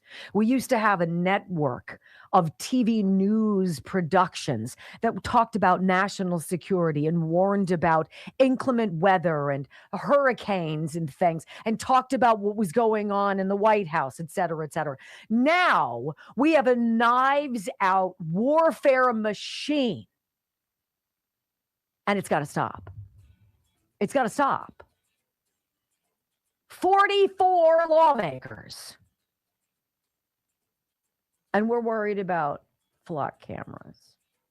When we come back on the Wendy Bell radio program, did you guys hear about the tranny who left the United States because he thought he was being unfairly treated? And then he moved to the Netherlands and he realized that his neighborhood had just absorbed 2,000 Muslim men. How do you think that worked out, you guys? Well, I've got the details next on the Wendy Bell Radio Network. Probably had a hard time finding a date. You mind we dance with you date? If I were you boys, I'd be leaving. What a good idea. Yes, that would be the next line of that movie, Brock, because I am that good. Here's what I don't understand. Oh, gosh. The Muslims in Afghanistan will do goats, but they draw the line at gays and trannies. Well, at least you could eat the goat. After you defiled it? No. Make that make sense. Did you really have to open the door to that vile thought? I could have been really good today without that image. Like you just pointing out the hypocrisy. Just put some sniper on it, I guess. You started the show talking about dingleberries on your dog. He needed some help. Everybody needs some help. It's okay to be the helper. None of my kids would ever do it. It's got to feel terribly uncomfortable. Every time you walk and your tail moves, you feel a little... Poor Bubba. This has gone down the crapper. What a shitty conversation. 761 on X. Look at you guys. I'm telling you, that's breaking the internet. That's a big deal. And I love you for it. Let's see how we are with all of your votes and such. 2.23 rumbles. That means we'll probably end up with around 2.45, which is great. Thank you. How many comments? 424. I sprayed my yard with sniper. Okay. Well, that got the turf. That was a non sequitur, but that's good. Well, I like said oranges. I love sniper. I use it all the time. Anytime a dog has accents, I spray on the carpet. And also I spray on my air filters to go through the whole house to keep us healthy. Yeah, well. 100%. Yeah. Brock does it on his furnace filter. No, I don't. I don't have a furnace. Oh, that's right. You You say we should. Yes, you should. You've done it. Yours was done by someone else, but yeah. I know how to change and clean my furnace filter. I use it on my right. I do. Right. I use it on my I do. Smoke eater. Good for you. Did you want here? Do I have a medal I can give you? Here. I'll give you my jar of F's. I got none left to give, so I need 'em. have some F's. Yes, that's what they are. I like what day is it, Mike? Give Brock a raise for real. LOL. Why? So I can afford a furnace. This is one of those sad stories. I have hot water heat. That's why I don't have a furnace. This is one of those sad stories that is actually Funny. Yeah, it's not. I don't. It's you know what? This guy needed to see how great America was. 100%. Pal's never been anywhere. And I'm not going to play his game. This guy needs to see how great America actually is. I wonder what Karine Jean-Pierre is doing these days. No, I don't. Just kidding. Coloring. Coloring. But it's not like she's qualified to do anything else. I can't believe you asked me that. Dawn. Oh, Dawn.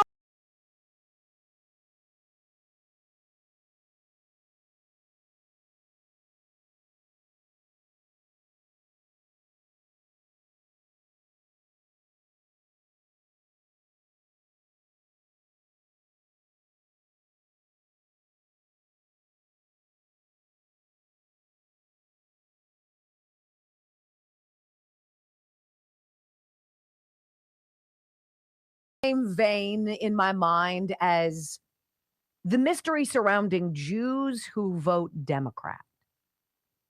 I don't get that. It's like Catholics who are Democrat. Fundamentally, there are basic tenets of your belief system that are contrary to what the Democrat Party now espouses. It doesn't make sense to me. The Democrats don't like you. They don't like you. Now, one man had to learn that the hard way, and I feel bad for him. This transgender guy lives in America. He just wants to live his life, cross-dressing, do whatever he does. Sadly, these individuals are never attractive, which is always a negative. That's because it's a dude. Well, Apple and banana. Apple and banana. what's she wearing? Khakis. She sounds hideous. Well, she's a dude. So anyway, here's the story from the Gateway pundit. Transgender person who fled the United States for the Netherlands now complains about being harassed by Muslims there. Like, who could have possibly seen this? All of the transgender and the alphabet soup people and the LGBT, like, rainbow mafia people who stole the flag from us, the rainbow from us, yes. Do they not realize that the people they're fighting for in Palestine and other places would throw them off the top of a roof? Oh, you're gay? Oh, you're trans? Good luck with that. Well, this one guy figured it out. A transgender person who was born male but now identifies as a woman fled the United States of America for the Netherlands, apparently believing there would be greater freedom there. Wah, wah. The same person was recently interviewed and complained about being harassed by Muslim migrants in the Dutch country. This is like two birds with one stone, right? Calling out the Muslim invasion of open borders and the hypocrisy of everything LGBT when it comes to this stuff. How many times have we seen something like this before? People on the left flee the United States looking for something better, almost never find what they're looking for, and then they have to put the tail between the legs and come on back. Well, it was just awful. So over 2,200 asylum seekers were dumped on this small town of Ter Apel in the Dutch town here in the Netherlands. Most of them young Muslim men. Super duper, what could go wrong? The center used to house asylum seekers, used to top out at about 2,000. According to local news reports, between 40 and 100 asylum seekers have spent their days outside the center because there's no space for them. Naturally, this influx of hostile foreigners who are not interested in integrating has deteriorated conditions. Get out. Violence has become enough of a problem that the Red Cross and the Dutch Council for Refugees have withdrawn their aid workers from the grounds around the Ter Apel asylum reception area after rising violence, culminating in 2 stabbings last week. They've all left the area too dangerous to continue operating. It's scary. It's legitimately scary, says this transgender individual, who we happen to have an audio soundbite with here.